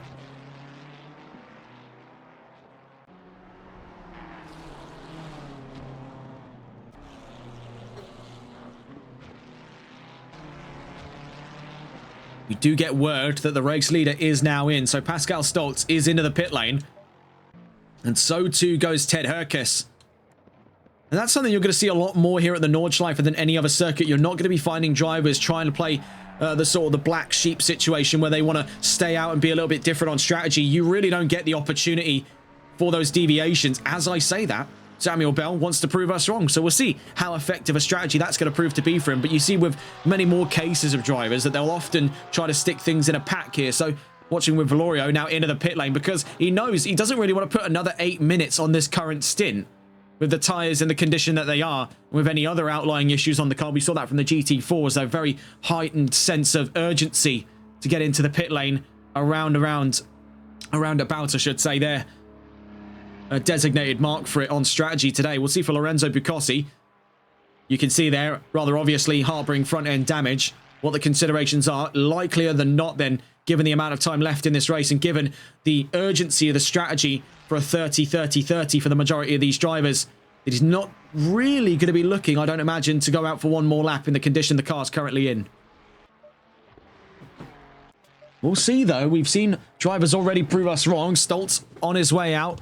As it happens, then Bell leads with McLaren to Stoltz, then Herkus. Valorio in the pit lane. We'll see for Bucossi. Is it going to be a run to the pits? Yes, it is, with the 23. Oh, into the wall. Oh, my goodness. That's a rare one. An incident on the run into the pit lane. Nearly hit the central divider between the pit wall and the track itself. Bucossi crashes into the pit lane, but is now in the number 23. As for the 223, Tom Barlow, another driver who's been on quite the mission today, already having served his first pit stop. Doesn't seem likely that he'll be doing it so quickly into another. But the strategy, I would say, could allow for it. Stephen Sutton on his way to the Dottinger Hoa as we speak, so there's a very likely chance now he'll be into the pit lane on this lap. Meanwhile, in the case of Tim Bruder, who momentarily held on to podium positions for Chevrolet, has now lost that off to Richard Claffey. It's worth noting here in the case of Matteo Place, held up for the greater part of his pit stop, lost a lot of ground in the pits to Claffey, and has since yet to regain it. It looks like even further issues have beset the Alpine in the time having last since seen him. He's right now just been overtaken by Mr. Scallops, who is still on his cruise back up towards competition among the GT3s, but he still has a long road to travel on. You can see with the case of the Nissan is now harboring front-end damage once again and is hell-bent in his pursuits now. Out through Brunchen. Greg Setiawan and Skate Material now in the pit lane. You see for Bucossi, he came in not too long ago. Stephen Sutton now in the pit lane as well, so that opens the doors up here for Brandon David, who, as we speak, rounds Galgenkopf onto the Dottinger. Claffey making his way up towards Schwalbenschwanz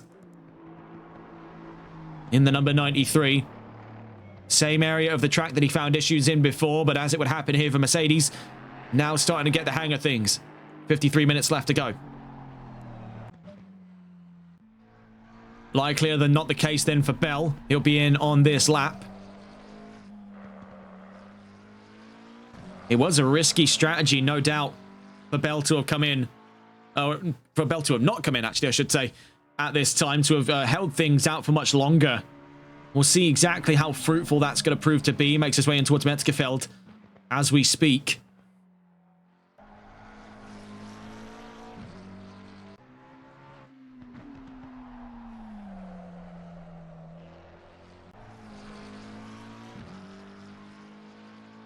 With Sutton still in the pit lane, just emerging from it now. And as we see, Brandon David is on the opening straight. He gets up past Sutton.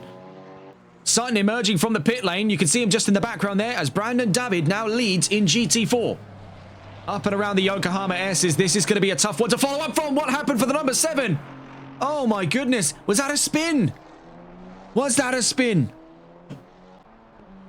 I think so there for Stephen Sutton. The Alpine pirouettes around off of turn 1. In the case of Brandon David, now leads by more than definitely a country mile. On a recently stricken number 7, the Alpine bit back for Stephen Sutton. This is going to be a troubled next stint for him, but he's just going to have to knuckle down and deal with it. Like it or lump it, he's stuck in the car until at least the end of this race.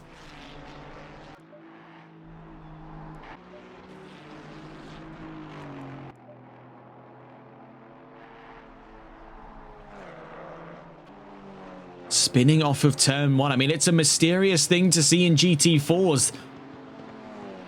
That's normally something we see of the older GT3s or even of cup cars, but of course with it being rear engine, that still comes with a lot of the downsides rear engine cars have. They're a lot livelier on the rear axle. You have to behave when it comes to throttle input, otherwise the cars we just saw there will bite back.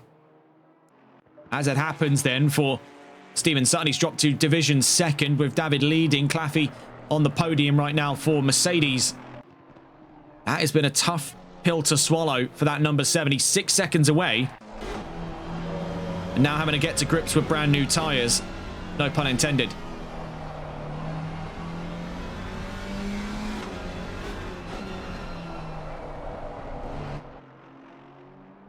We'll catch on with him a little later on, but we go to catch on board with updates here from GT3. We see for Luca Tamburini, currently 11th in division, 19th overall on track, as he makes his way up towards the run of things at Schwedenkreuz, clipping the curbs there as he goes out through Cottonbourne. As for Anthony Valorio, still amongst the top 5 then for Porsche.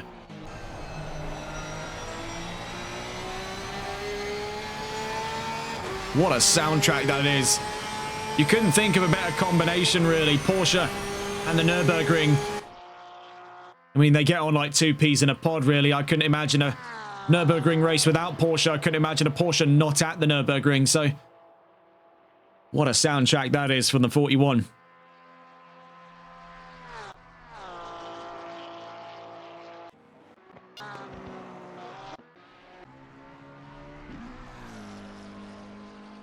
Samuel Bell then leads in towards the Sprunghurgel. You can see just how much the front end came up there for the McLaren.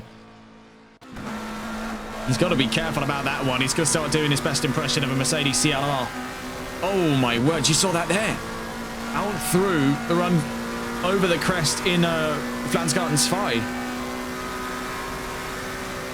2. In towards Schwalbenschwanz we go then. And McLaren, it's looking planted. I will consider that much. Save for the 2 occasions there where the front end got light and started to lift. It really does look like it's properly caning it through these corners. You can see a bit of a glitch there when the tyre come all the way up through the wheel well.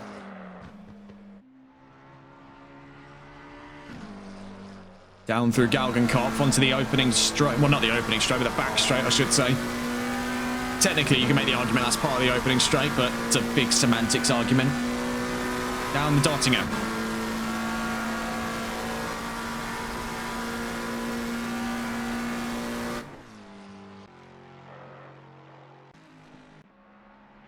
We see for Stoltz, now just rounding the same corner. 25 seconds down the road from Bell. The 2 now share the Dottinger. As Bell gets up through Antonius Booker, Stoltz just starts the charge now.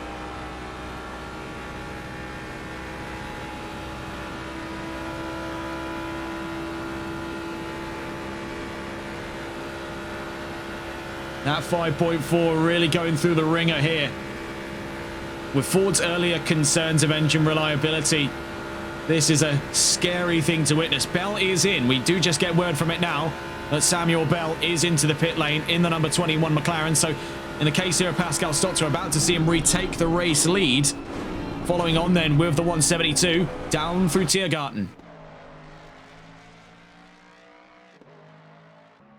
As he crosses down towards the line then to start lap 5 of racing. We're coming up on 3/4 of an hour left to go in this race. So heading up to the halfway mark. Now leading once more is Stoltz.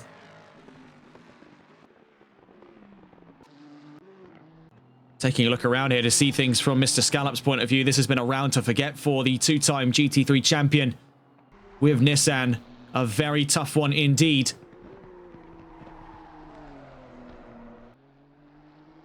Out through Bergwerk.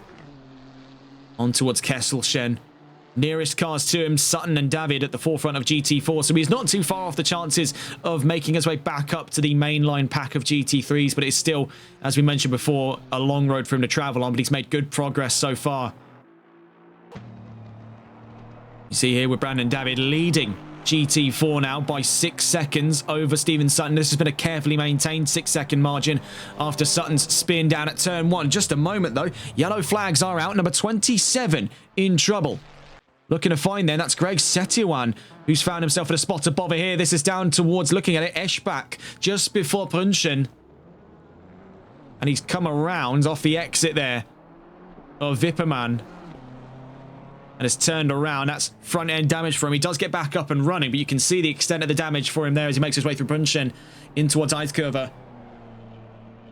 And it could be steering damage for him as well. Looking on with the BMW, that doesn't appear to be the case. So he's come off lightly in terms of that steering damage, but as he makes his way into Flansgarten 1, he's losing a lot of time now to Lorenzo Bucossi behind him. That Ferrari is about to pounce through to Flansgarten 2. We're in Flansgarten 1 at the moment. Sprunghugel there. You can see the Ferrari off in the background. Still pursuing here, Setiawan for 7th. It's a sad thing to see as well when you consider how much progress Setiawan had made in this race. He started without a time to his name, so he had to carve his way up through the field. And it's been a very tough thing to see happen for him. Out through Flansgarten 2, we're on here with Lorenzo Bucossi, the driver next in behind him to pursue for position, and it seems that it'll be rather easy for him to do so as we make our way onto the Dottinger. That front end hanging low on the BMW isn't going to be helping their situation, even in spite of how fast they are on the straight. So, well, this certainly might. Big bump there for Bucossi. At the Kleines Carousel, into Galgenkopf we go. 45 minutes left to go, so we're up at the halfway mark of this race. Stoltz leads in GT3, and David leads in GT4.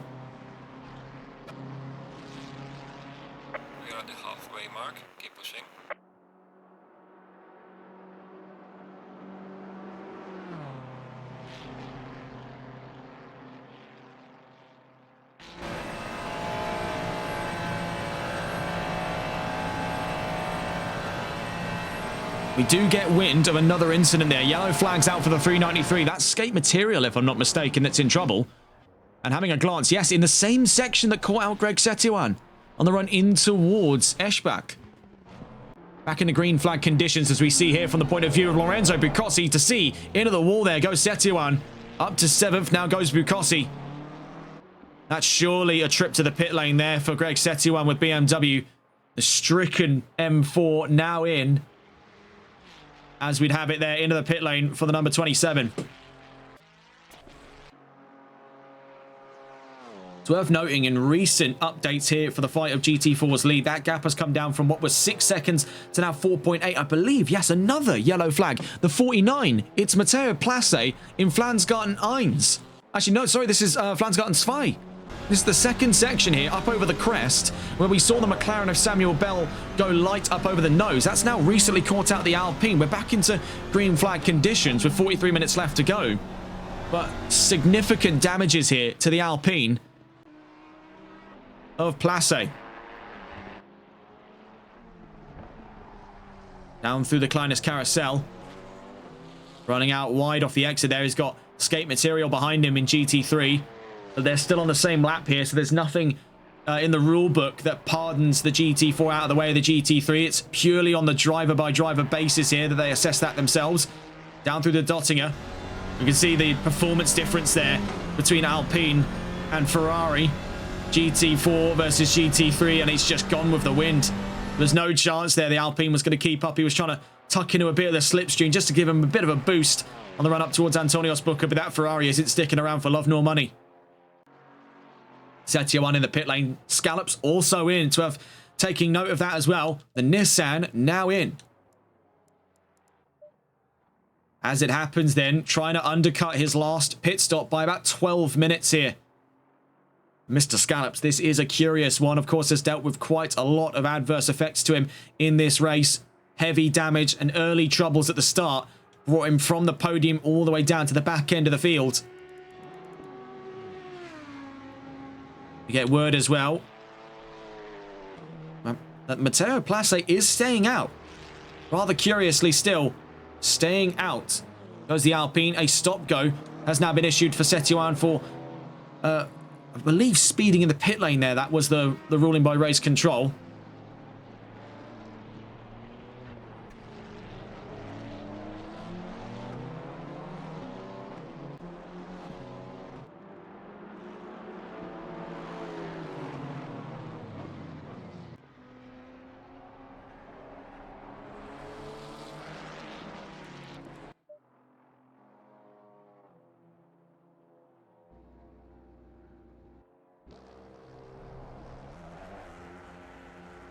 You see there for Tom Wells, having come into the pits now on his way out. He's Division 4th as of right now.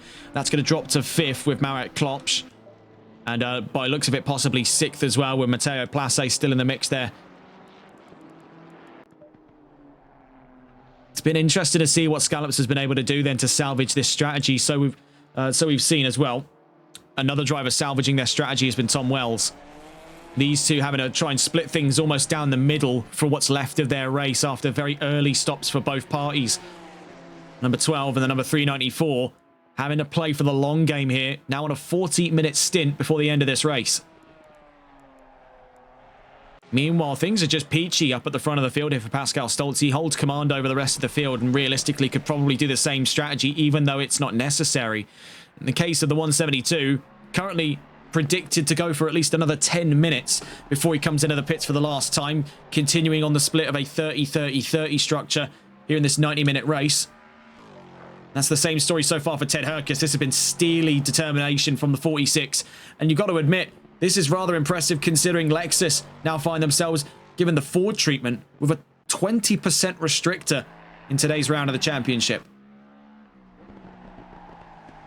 I think once again it still proves the futility of these engine restrictions. I really don't think they're doing a great deal of anything on the grid when it comes to stopping either Ford or Lexus, seeing as they're the two manufacturers now who we have seen receive restrictors under LFM balance of performance. I think all it's really going to do, and this is the same issue I take with a lot of BOP models, is you're only really trying to nerf the car, not the driver behind it. It's a case here, you could stick Herkus and Stoltz in the Jaguars that we saw in the Carousel Cup in the case of the 172, and they would probably still give you this kind of performance today.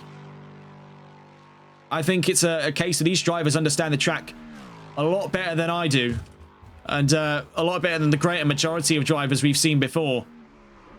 And irrespective of the fact that they've been either receiving weight or receiving engine penalties in the case of either Ford or Lexus, it's done very little to stop them.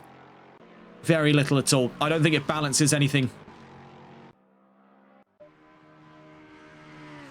They can only go so far, really, with BOP. You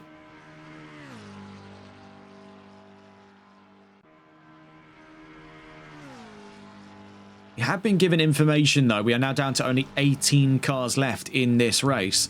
We are now down an extra vehicle.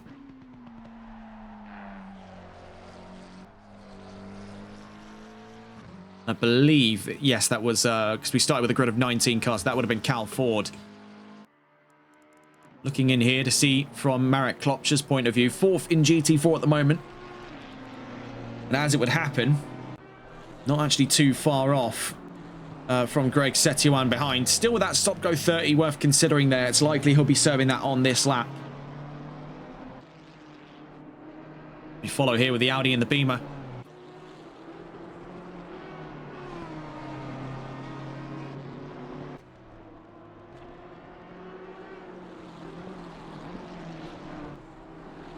BMW, of course, probably the most prolific brand to the Nordschleife.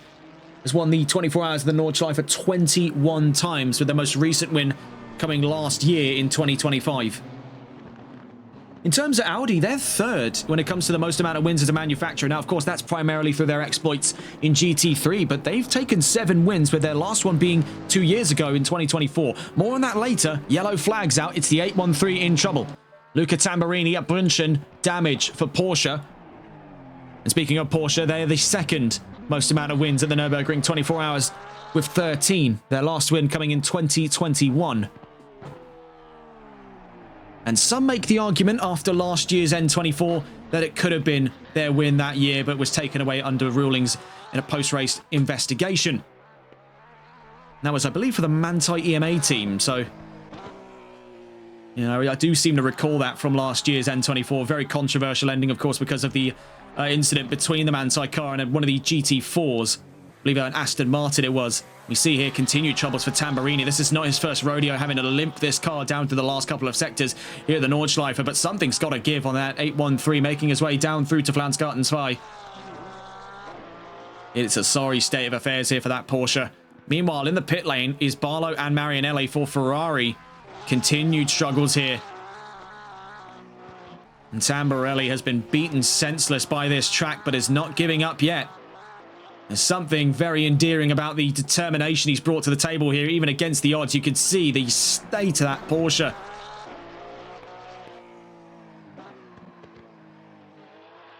And approaching not too far away from him are the leading GT4s. So there is that to be considered at this time as he's down through the Kleiner Carousel.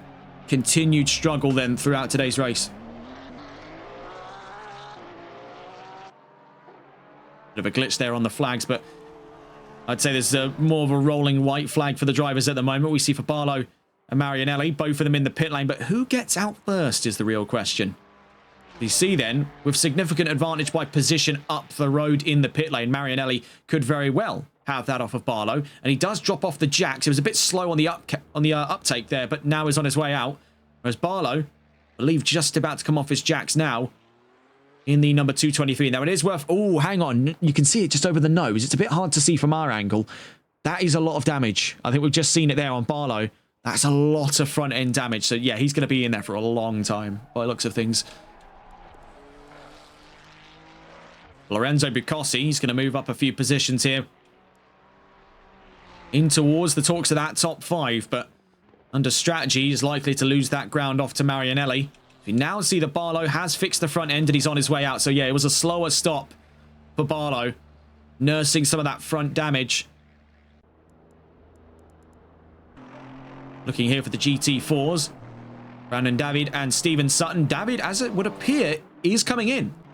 Sutton has the opportunity here and has made that executive decision to stay out.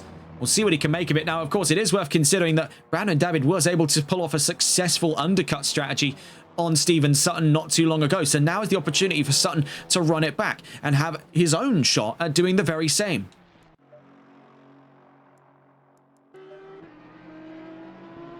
Setioan still stuck in behind the Audi of Marek Klopsch.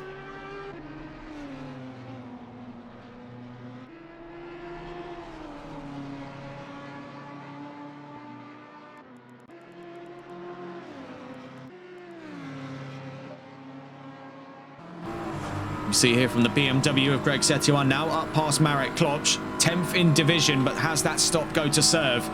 It's going to be a tough one for him. We'll see what he can make of the situation at large. Meanwhile, we got updates there from Tamburini, who is now safely back into the pit lane on what is likely his last stop today. 33 minutes left to go. Brandon David, you can see there, was in the pit lane not too long ago.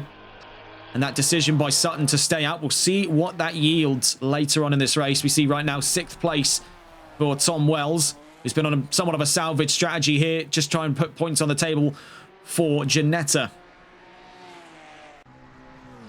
Samuel Bell, he's been a man on a mission with McLaren, and today could yield some very healthy dose of points for him heading into that second half. Number 27 with a stop go from race control, I believe, having a glance in there. That is for Greg Setioan, so still has to serve within the next 2 laps. I think that was... Oh, and it was just it was a reminder there of that penalty. So Setioan stayed out. Marek Klopsch and Matteo Place now both in from GT4. That is going to give quite a bit of credence here over to Tom Wells. currently 6th in division, is about to leap into that top 5. As a matter of fact, under strategy right now, is going to go up into 4th in category. In the case here of the number 12, not too far off his chances then. And the aim right now for Ginetta is just to make a top 5 out of this performance today. It's not been their best by a long shot, but this track has been very, very difficult on many drivers, teams, and groups alike. Wells across the line then, up to 4th with Ginetta for the time being. Meanwhile, we hear the sound of that warbling V10 there, that 5.2. Means Marek Klopsch is back out onto the track.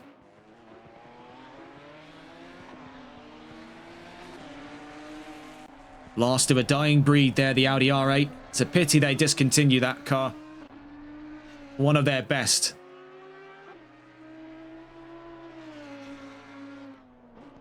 Sadly, it was a primarily executive decision at Volkswagen to discontinue Audi's R8. Dwindling sales and really a lack of consumer interest is what brought the R8 to extinction. That and the fact that it was marketed around the same price as their sister car, the Lamborghini Huracan. Retailed just a little over the price of the R8 at the time for an R8 V10 Plus. And a Huracan, for the kind of people with the capital to spend, it was a negligible change in price, and at the end of the day, it comes down to badge.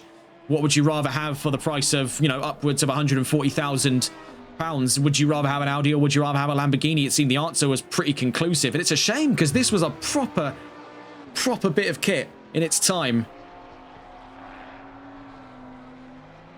We see today as well, even in the hands of Marek Klopsch, has done remarkably well against the adverse conditions thrown at him by the Nürburgring. 30 minutes then left to go, meaning we are not far then from seeing those strategies come into play here for Pascal Stolz. He's going to stay out on this lap here on lap 7. He's down in the GP Strecker on his way through the Ford curves as we catch on with the 172 at the moment. So he will be likely into the pits on this lap.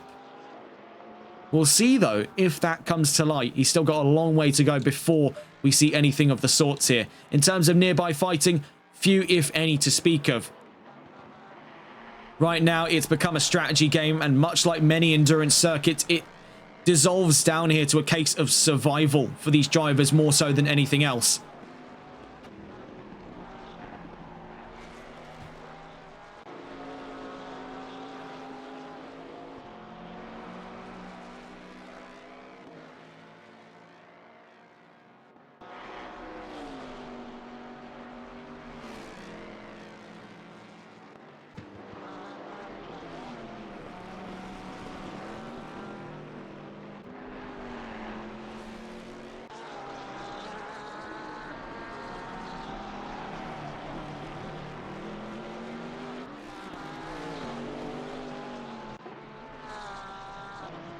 Watching here with Stolz just getting up and around the Chevrolet of Tim Bruder. Now in the pit lane as well is Greg Setioan to serve his stop-go 30. You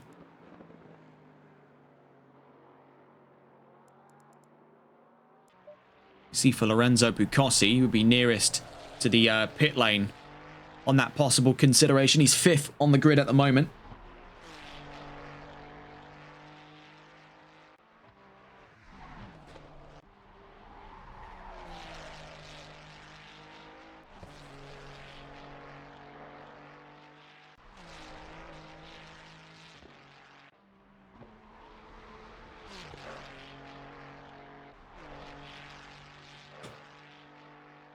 And to answer the question now from Fatch GT earlier on, they were saying that they hope we had the Nords up on our other monitor. We have just took a little glance in because there are a few things we are rather interested in surrounding this year's 24 Hours of the Nürburgring. And for starters was the M3 Touring in that race. It's that one was quite a curious car to see. I'm pretty certain as well this is the year we also get to see RAL Racing's N24 Twingo, if I'm not mistaken. If not, then it's still looking to be a very entertaining race so far.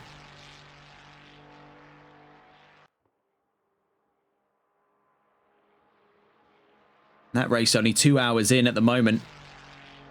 We'll have more information to hand on the run-in towards tomorrow's broadcast for the Sunday League to see who was the winner of the 2026 Adak Ravenol, 24 hours of the Nürburgring. Currently in the lead then over on that race right now is the number 911. That's the Porsche at the forefront of action with the number 64 in second and the number 3 Mercedes in third. In this race, though, the number 172 leads. That's Pascal Stolz ahead of Ted Herkus and Samuel Bell. Ford, Lexus and McLaren.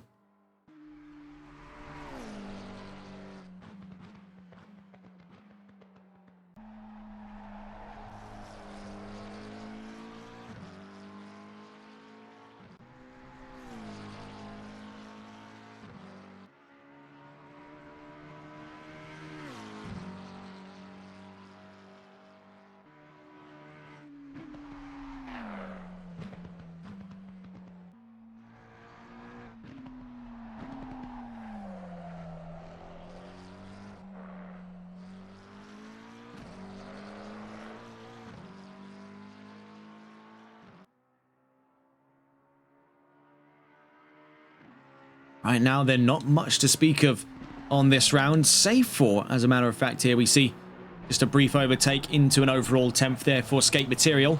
Out past into Flansgarten Svi, as it would appear. Flansgarten 1, I should say.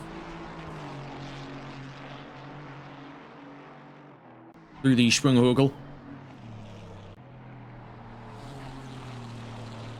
So to remind you as well, coming away from the talks of the regulations, taking a look at what we've got coming up later on today. So up next at around 4:50 BST is going to be round 9 of the Competizione Performance League World Series over at the Hungaroring, a 3x40 race. So 3 40-minute races there, end on end. And that could very well decide both drivers' championships as well as the team's championship today here on May 16th. And later on at 8:20, we have the final round of the Race Club UK Shooting Stars Cup, live from Mount Panorama, New South Wales, Australia.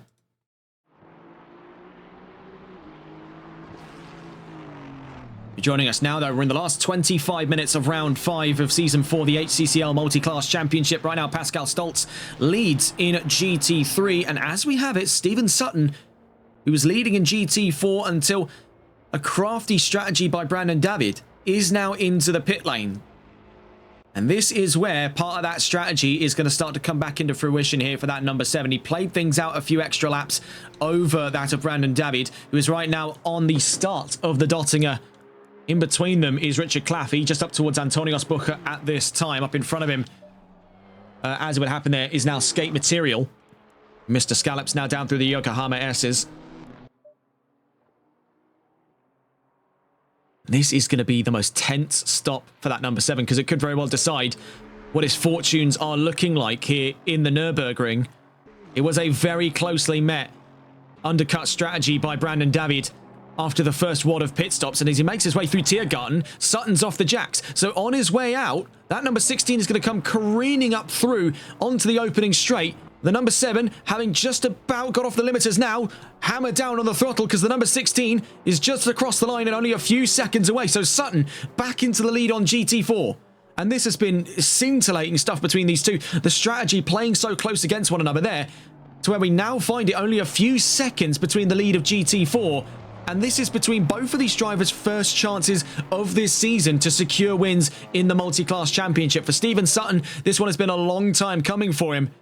Not his first rodeo with Alpine, but certainly a bit of a whiplash choice to go back to Alpine after a season with Ford last season. And now, unlike his time in Season 2, in his first trip with Alpine, this one could now yield a race win.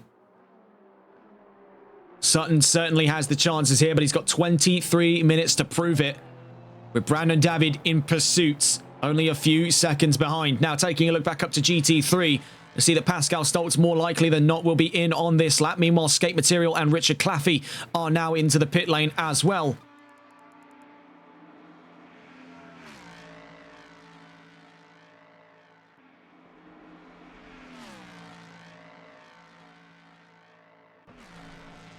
Through to Tiergarten we go then with the 172, who's led head and shoulders above the rest throughout today's race. Not a foot wrong from the German talent at his home race here at the Nürburgring. Heading into the pit lane goes the 172. Stops on a dime there. He is not looking, after everything he's done so far, to be picking up any kind of penalties. Ted Herkus on the Dottinger is not too far away at all. In fact, would appear to be within range, as it happens right now, of taking the race lead off of Pascal Stoltz. But under strategy, that's where it would all change. So down through Tiergarten, we'll see what is the decision he reaches here on lap 8. Down to the line we go. Well, lap 7 into lap 8. He's coming in. Number 46 now into the pit lane, so it rests on the shoulders here of Samuel Bell on our next considerations of pit lane activity. Right now, the 172 and the 46, the two leading GT3s from Ford and Lexus are in. McLaren on the Dottinger at the moment, making their way up towards Antonio Spucher. Are next in line. Could they be coming in? It's a very likely possibility, but we've seen before that Bell has gone against convention in the last couple of pit stops.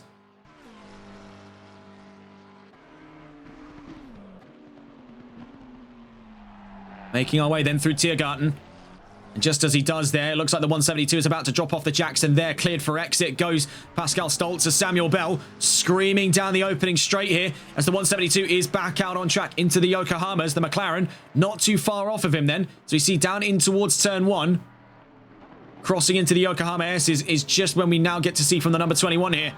Down into the very same section. Only a few seconds apart, much like what we saw in GT4.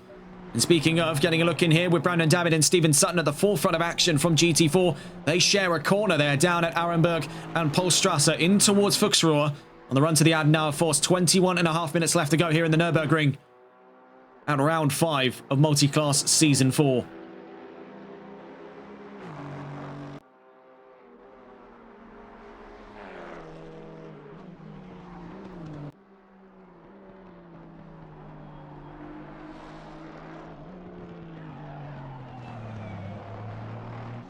Out through the Adenauer Force, then the Alpine holds on to the lead of GT4.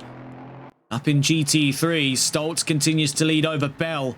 With Herkus now third, Velorio into the pit lane. Bukossi, as it happens right now, is on his way through to the run of things here at Flansgard 9s. So a fair distance off from Velorio. Looks like that top 4 still well within chances here for the 41. Meanwhile, Tim Bruder, having just left the pit lane as well, the number 5 Chevrolet cleared of its last stop. 20 minutes left to go.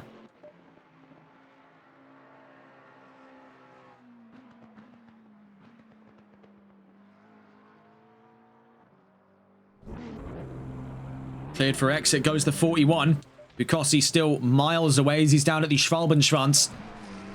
So really the considerations for next couple of fights here rest among these 3 at the front of GT3 and also rests in the leading duo in GT4. 2.8 seconds of the last interval there between Sutton and David.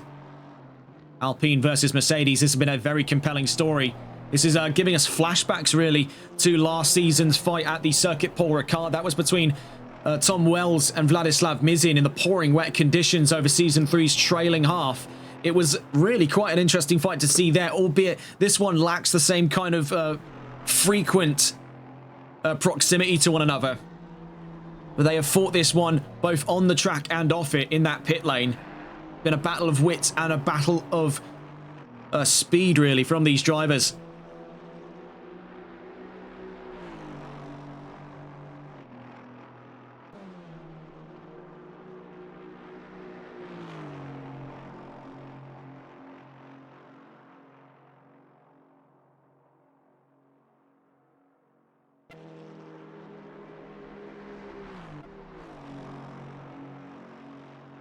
Right now, though, as we drop into the last 19 minutes of racing,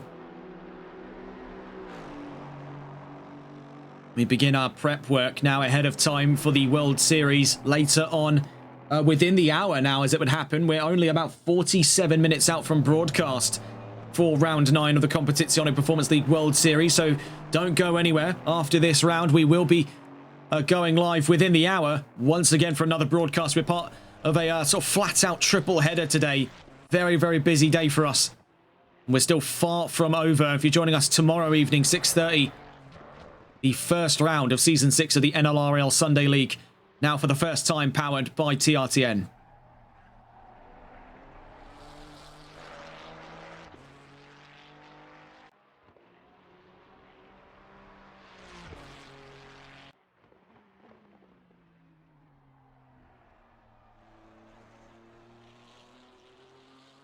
$18 minutes left to go.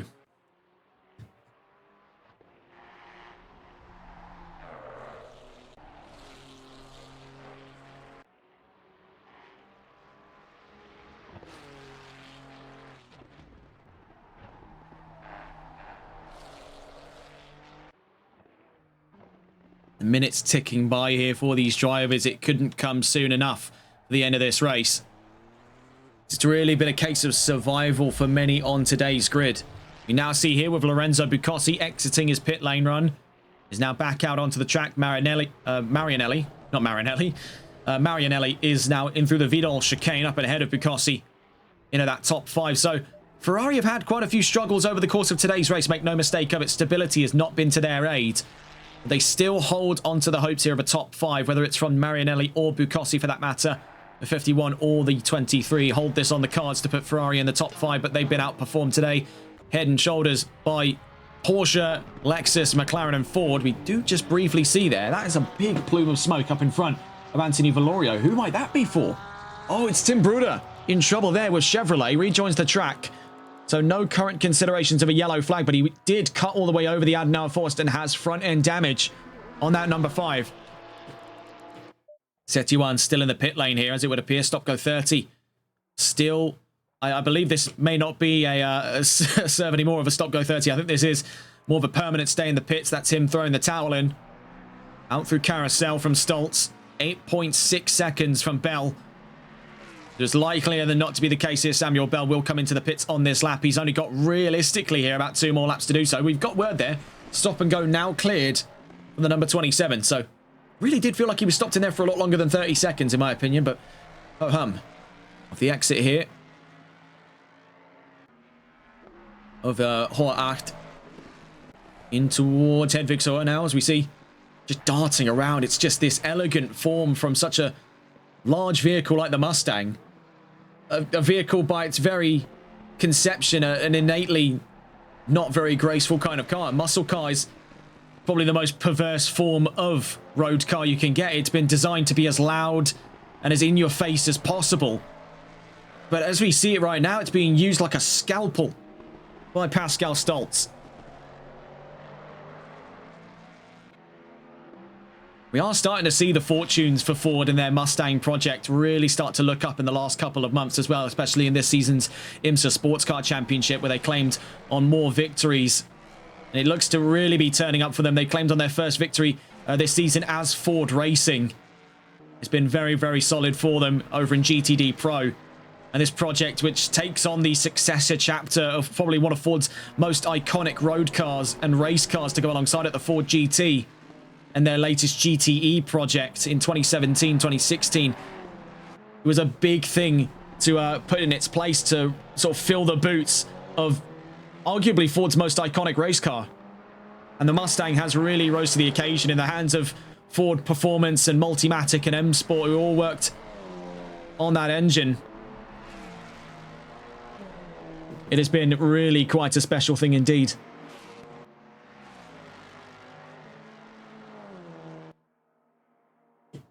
Multimatic, of course, got quite the repertoire when it comes to working in endurance racing, with the same company developing the chassis for Porsche for their 963 hypercar. And had an integral part to play in both the development of this and the Aston Martin Valkyrie LMH. The yellow flags are only out there for the number 5 that has come to an emergency stop in the pit lane. That's for Tim Bruder with Chevrolet at this time. That could likely be a telltale sign that he's out of today's race. And the Nürburgring has really beaten him down over the course of round 5. But it's going to do it to really anyone. It's a track that doesn't discriminate on whose race it chooses to destroy, much like another track we recently visited, Bathurst, which we'll also be visiting again tonight with the Shooting Stars Cup by Race Club UK live at 8:20 in the evening BST. Just about 13.5 minutes left to go before the end of this race. Still a long road to travel on here, but this is the penultimate lap we're seeing from Pascal Stoltz, so the next lap coming up will be his last. And will be the last here of round 5. Catching in with Mr. Scallops. It's been a curious race for this one today, of course. Took a very sudden turn south for him in the opening couple of laps. In the time since, he's been able to collect himself and get back into the swing of things. And for Mr. Scallops right now, while he wouldn't really want to have come away with 8th place in any race right now, given what he's gone up against here in the Nordschleife, I'd say 8th place is nothing to scoff at, given how much ground he's had to cover. He's got 37.5 seconds to Tom Barlow. right now, unless there's something going wrong for the 3 Ferraris in front of him, he's likely going to stay in 8th place. But the fact that he's been able to turn this back around into a top 10, not too shabby at all. Given that the alternative for him was a DNF, which at the lowest of times, the damage on his car really was quite surprised to see that he's been able to keep things in form for this race, and it hasn't been miles behind. He still is actually within a chance here. He'd be bargaining on an accident in front, but that still puts him in range. We get to look here now, and catching on board with the GT4s for a very fresh fight of the lead. Sutton versus David. On the way out through Fuchsrohr, in towards the Adnar Force. Mercedes in pursuit, and Alpine still holds their ground.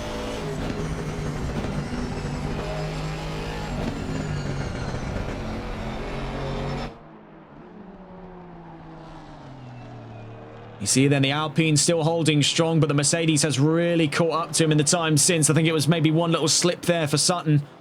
The fact that these two have gone through hell and high water here in the Nürburgring and are still duking it out for the race lead for either of their first chances at victory here in the Multiclass Championship by HCCL. I think it stands to be one of their best races this season. This track has become their battleground. Down through the run of things here at Kallenhard.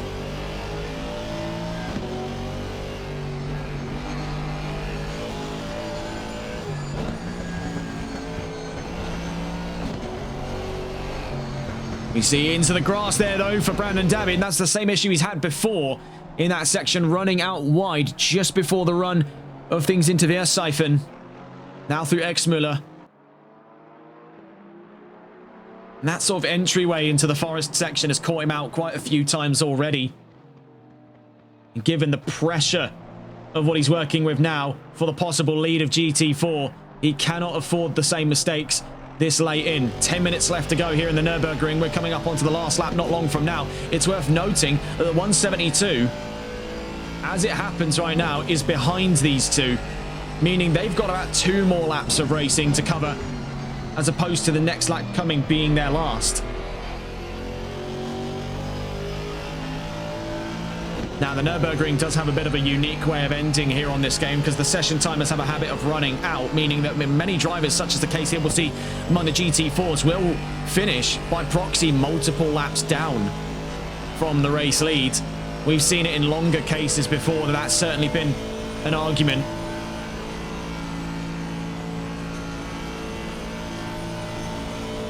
Now foot buried in the floor on the run up towards the run of things at Mudkurve. Brandon David was just able to reel Steven Sutton back into frame here. Out through Klostertal in towards Stahlstrecke.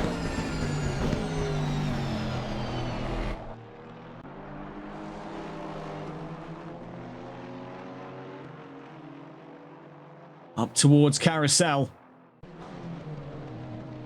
And these two have been really quite a show to watch. Two very capable drivers here in GT4, two broadly different machines. You can see the Mercedes practically pushing the Alpine uphill now for the run in towards Hohe Acht.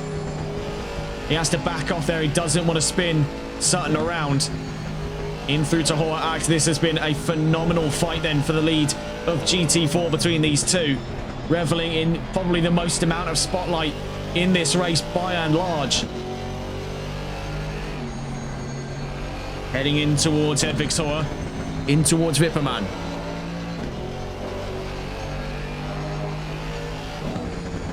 We see that something's clearly awry on the Alpine. Normally, where it's very fleet of foot in the corners, it's bogging down a lot more, and the Mercedes is actually the one with more rotation. Heading down through into Brunchen now.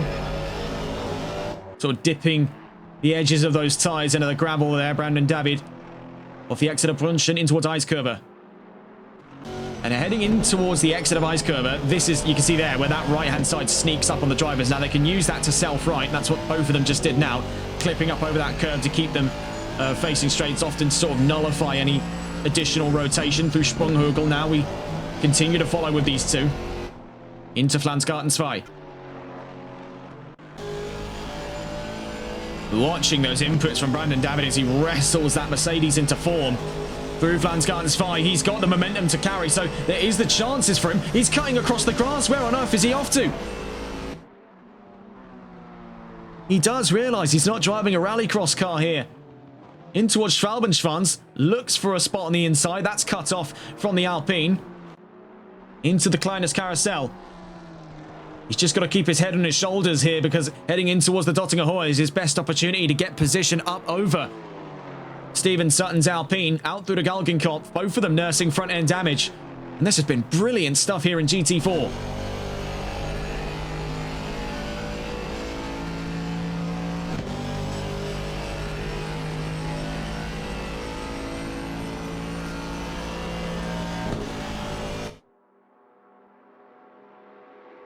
You can see there.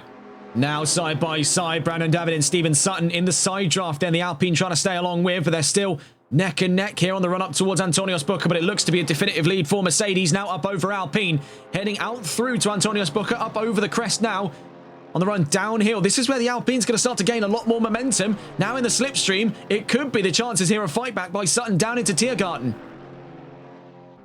You see they're backing out of it. We've seen, though, for David, getting stopped in this section has been a big if for him. Down through Tiergarten, though. Nice, neat and tidy. Now up into the lead of GT4. But bear in mind, these two still have 2 more laps. There is the consideration, then. Have they fueled the car up enough? Of course, the mandate does specify fuel and tyres, but it never gave an exact figure on how much fuel. Just that you had to add some. It could be a drop. It could be a whole tank. And of course, the GT4 drivers will be more than acutely aware of this, knowing they're going to be finishing more likely than not with more laps than they bargained for, given the positioning of the race lead. And speaking of, the 172 is down the Dottinger as we speak on his way towards Antonius Bucher and Tiergarten. So we are only seconds away from the start of the final lap from Pascal Stolz.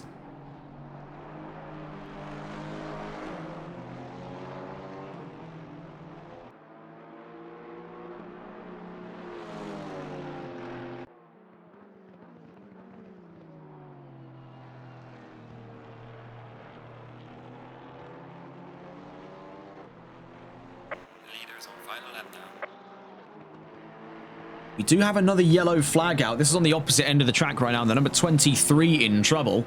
And as we see out through the Schumacher S's, it's side by side once again for the number 16 and the number 7. A difference in line there out through the Schumacher S's has put Stephen Sutton back into the lead of GT4. Down through pit, now to Warsteiner.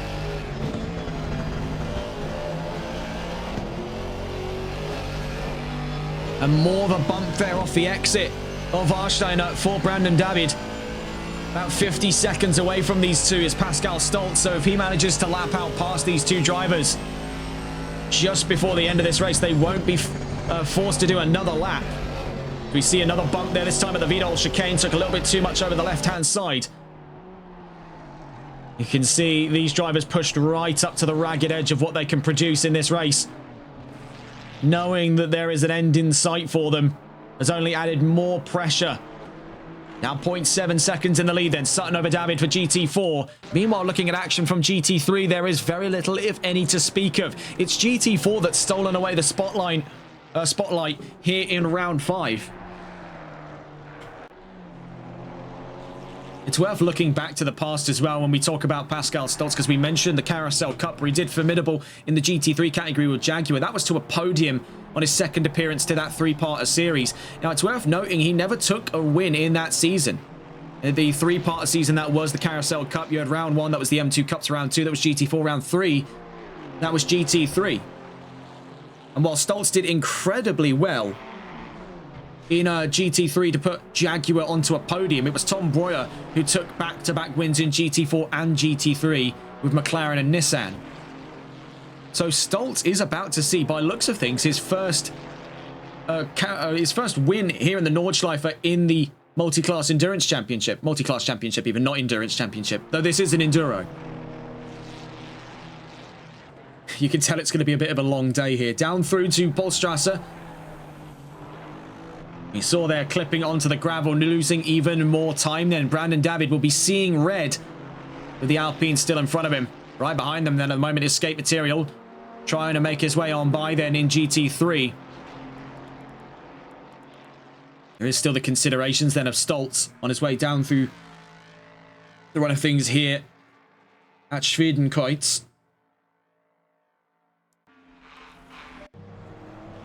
Meanwhile, down at the Adnar Fosters, the two leading GT4s now 1.2 seconds apart. Sutton may have this one in the bag, but there is still a heavy possibility they have to do another lap on top of this one before their race is done.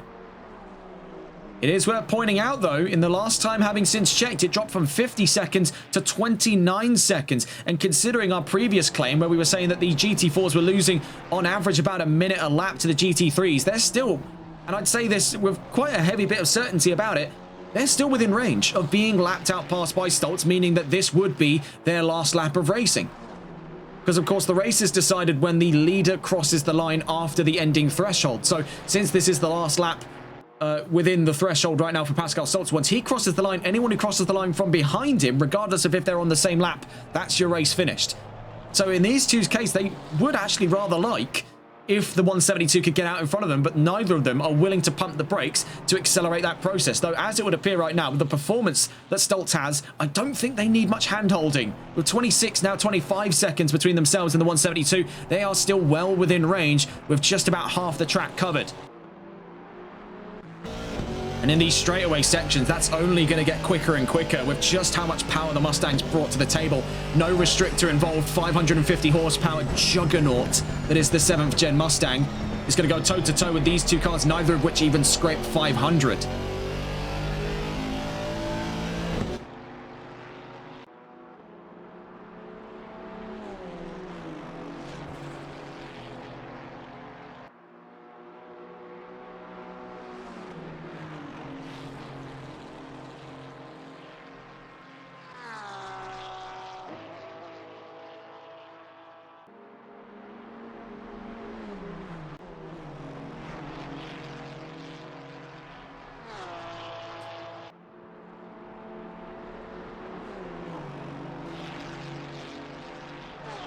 I have just got what looks to be a rather exciting bit of developing news from over on Thatch GT Season 10. We'll be going live with them this coming Monday once again for the penultimate round of championship for Season 10. We'll be going live from Snetterton. I've just got wind of information pertaining that Vladislav Mizin, a driver very familiar to folks here on HCCL, was one of the mainstay talents of last season's GT4 grid, as we see more troubles there emerging for Brandon David. But Vladislav Mizin may very well be making a GT3 entry to Thatch GT this coming round 9 of the championship over in Snetterton.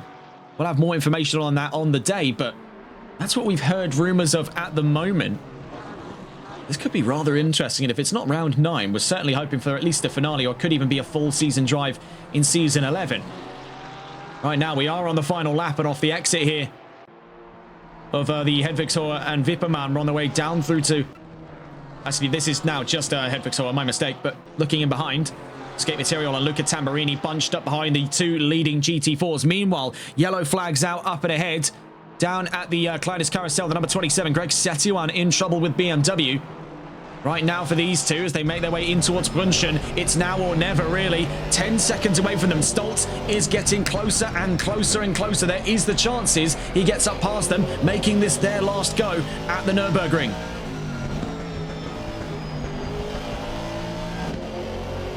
In towards Flansgarten Irons. Off the exit of Eiskurve. Into Sprunghugel. And then in towards Flansgarten Spike. We've got word of the 46 in trouble. Yellow flags out. It's for Ted Herkus. The Lexus is in trouble. On track at the moment. We can see there the state of affairs for him. This was down in towards, by looks of things here, just off the exit of Carousel. Looking back in with the leading duo. They're into Flansgarten Spike, up towards Schwalbenschwanz. All you need to do is peer over your shoulder to see the race leader is only about a corner or two away and could intercept. I mean, it's a bit of a wing and a prayer solution for these two at this time, with two GT3s behind them to have a third into the mix, and it could very well cause the end of their race prematurely. Down towards Galgenkopf. They are within range of that Mustang, but the question is, on this last go for the 172, can he get up past the number 7 and the number 16, solidifying their ends to the race, as we now see them out through Galgenkopf. Behind them has been Skate Material and Luca Tamburini. Material now up and alongside and now ahead. Brandon David is in the iron sights here. Well, the 172 behind, and Stephen Sutton is much too in the same in the iron sights of Brandon David. This could be one more lap for them, but with the 172 in range, who knows? It's anyone's game here.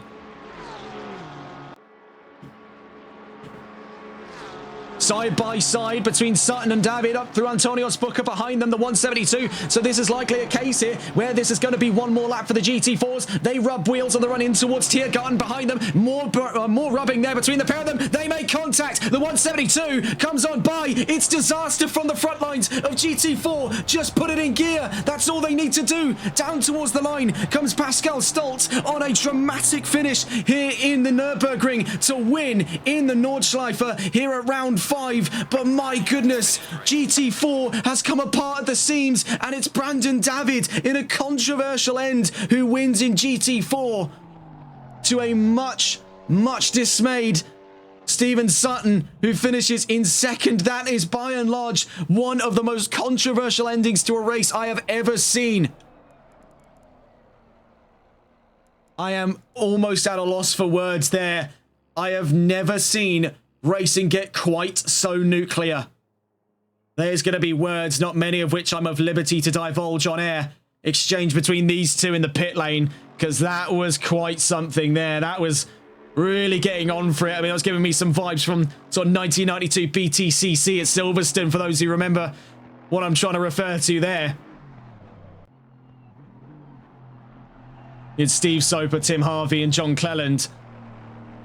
We saw much of that in these two's drive today. That is a very controversial end for GT4. Richard Claffey sees third place then. Podium for Claffey in GT4 as he's next across the line. The number 12 of Tom Wells, not far off his trails at the moment. We'll be seeing a top 5, possibly onto a podium, depending on what penalty rulings happen with that race ending. Well, that race, technically, yes, they did end the race after that incident. But yes, between those two leading GT4s, personally, there was a lot of bumping and a lot of squeezing there. That was a tough one to call, and all happened so quickly. Meanwhile, in the background there, Samuel Bell collects on his first podium with McLaren this season. Great performance by Bell today. Snuck under the radar. Great start. Kept his head low and out of trouble. It was flawlessly efficient for the 21 today. Anthony Valorio is looking to see a top 5 then with Porsche. Speaking of top 5s, Marek Klopsch from an unclassified time at the end of quali to a top 5 in GT4 with every rights to celebrate there. The last of the V10s sees a top 5. Making his way through Tiergarten to the line. We've just got word there. Matteo Place finished 6th for the GT4s. Now across the line for 4th in GT3. Anthony Valorio for Porsche. Great drive then from the 41 today. And looking at that top 5 then, looks to be Giacomo Marianelli, but he's a long distance from the line right now. Same story for the number 5 here. Looking to see 7th in division for Tim Bruder. Chevrolet in the number 5. And this is the more awkward part of it, is we now see drivers leaving, so we're going to have to wait for that full result to come through. But what is definitively understood here, a win at home for Pascal Stoltz. He was 3rd place in his last visit to the Nordschleife with Jaguar, but now it is moved to Ford. He reigns supreme, an 87-second lead. Actually, that's going to be a little less so. Yes, because Herkus left, so we'll have to get a bit of a closer look there on that gap, but it was still very much so in the double figures. This man has completely cleared that grid out. What a drive, though, by Stoltz. It was just impeccable stuff for him there.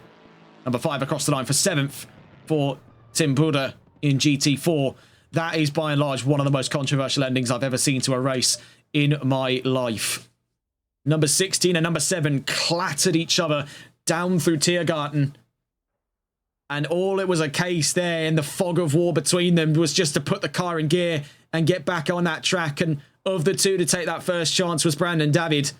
And it looked like Sutton had steering damage after his incident there because he was sliding along that wall to the checkered flag. It was a brutal footnote in the end of his race. Oh, trouble here for Picossi. This is at the Kleiners Carousel. Meanwhile, Marianelli sees the top 5 at the end of this race. And in the absence there of Herkus on the final standings, until we get to see them a little later on, that is technically 5th for Marianelli. But still great hustle for Ferrari.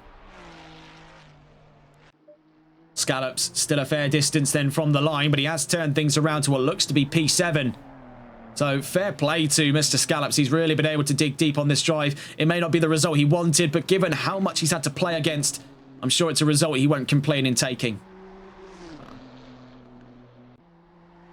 We'll wait, though, for those full results to come through. It's going to be quite a while before we see it, but your two winners provisionally for GT4 is going to be Brandon David until a post-race investigation gives us any other information, as I do think one is definitely around the corner. But without argument there in the lead of GT3, Pascal Stolt back on winning form. A race win drought in Laguna Seca that gave rise to Dennis Damas's first victory, and now back onto a possibly unbeaten record from here on out. Into the second half of the season, Stoltz is back.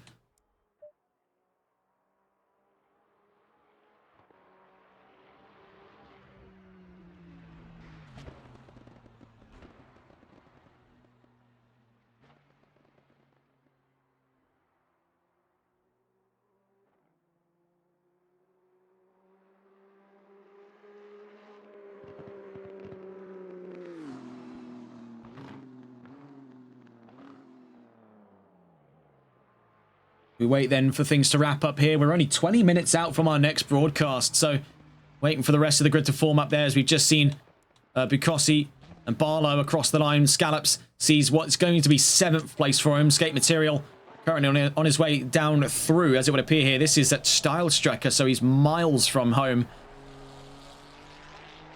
as it would happen. Plenty of drivers still stranded out on the far end of the track as we wait for the session timer to wrap up. We will have to get going fairly soon, so we are hoping the session timer does its thing and gives us the final results just to show on air before we wrap up here. And we'll be seeing you in less than half an hour now for our next broadcast as we go live from the World Series over in Hungary.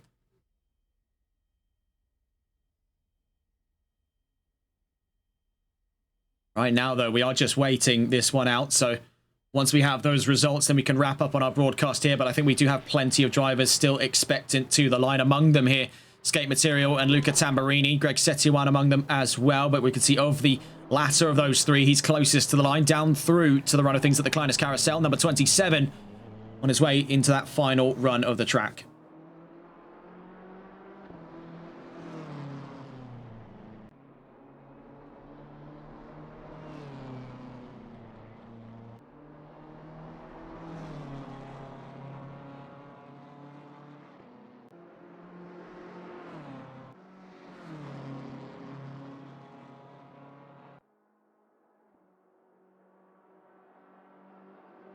You see for Setioan making his way to the line, then it'll be, as it happens there, looking at a division, I think this is division 8th for him, 13th, technically 14th overall, because we did have Herkus drop out not long ago.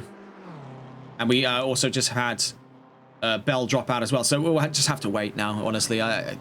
This is a little bit off script here, but this is the most frustrating part about doing anything with the Nords, is it's a bit of a time waster at the end, because you have a lot of drivers who are miles away. I guess in the case of Setioan, we have seen him down to the line, but it does take a long time for these races to wrap up.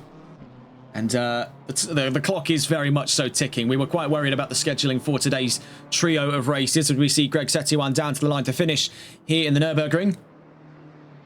Next in consideration are not too far from one another as it happens here, Luca Tamburini and Skate Material. We'll get the full results up in a moment's time, and then we'll be done here at round 5.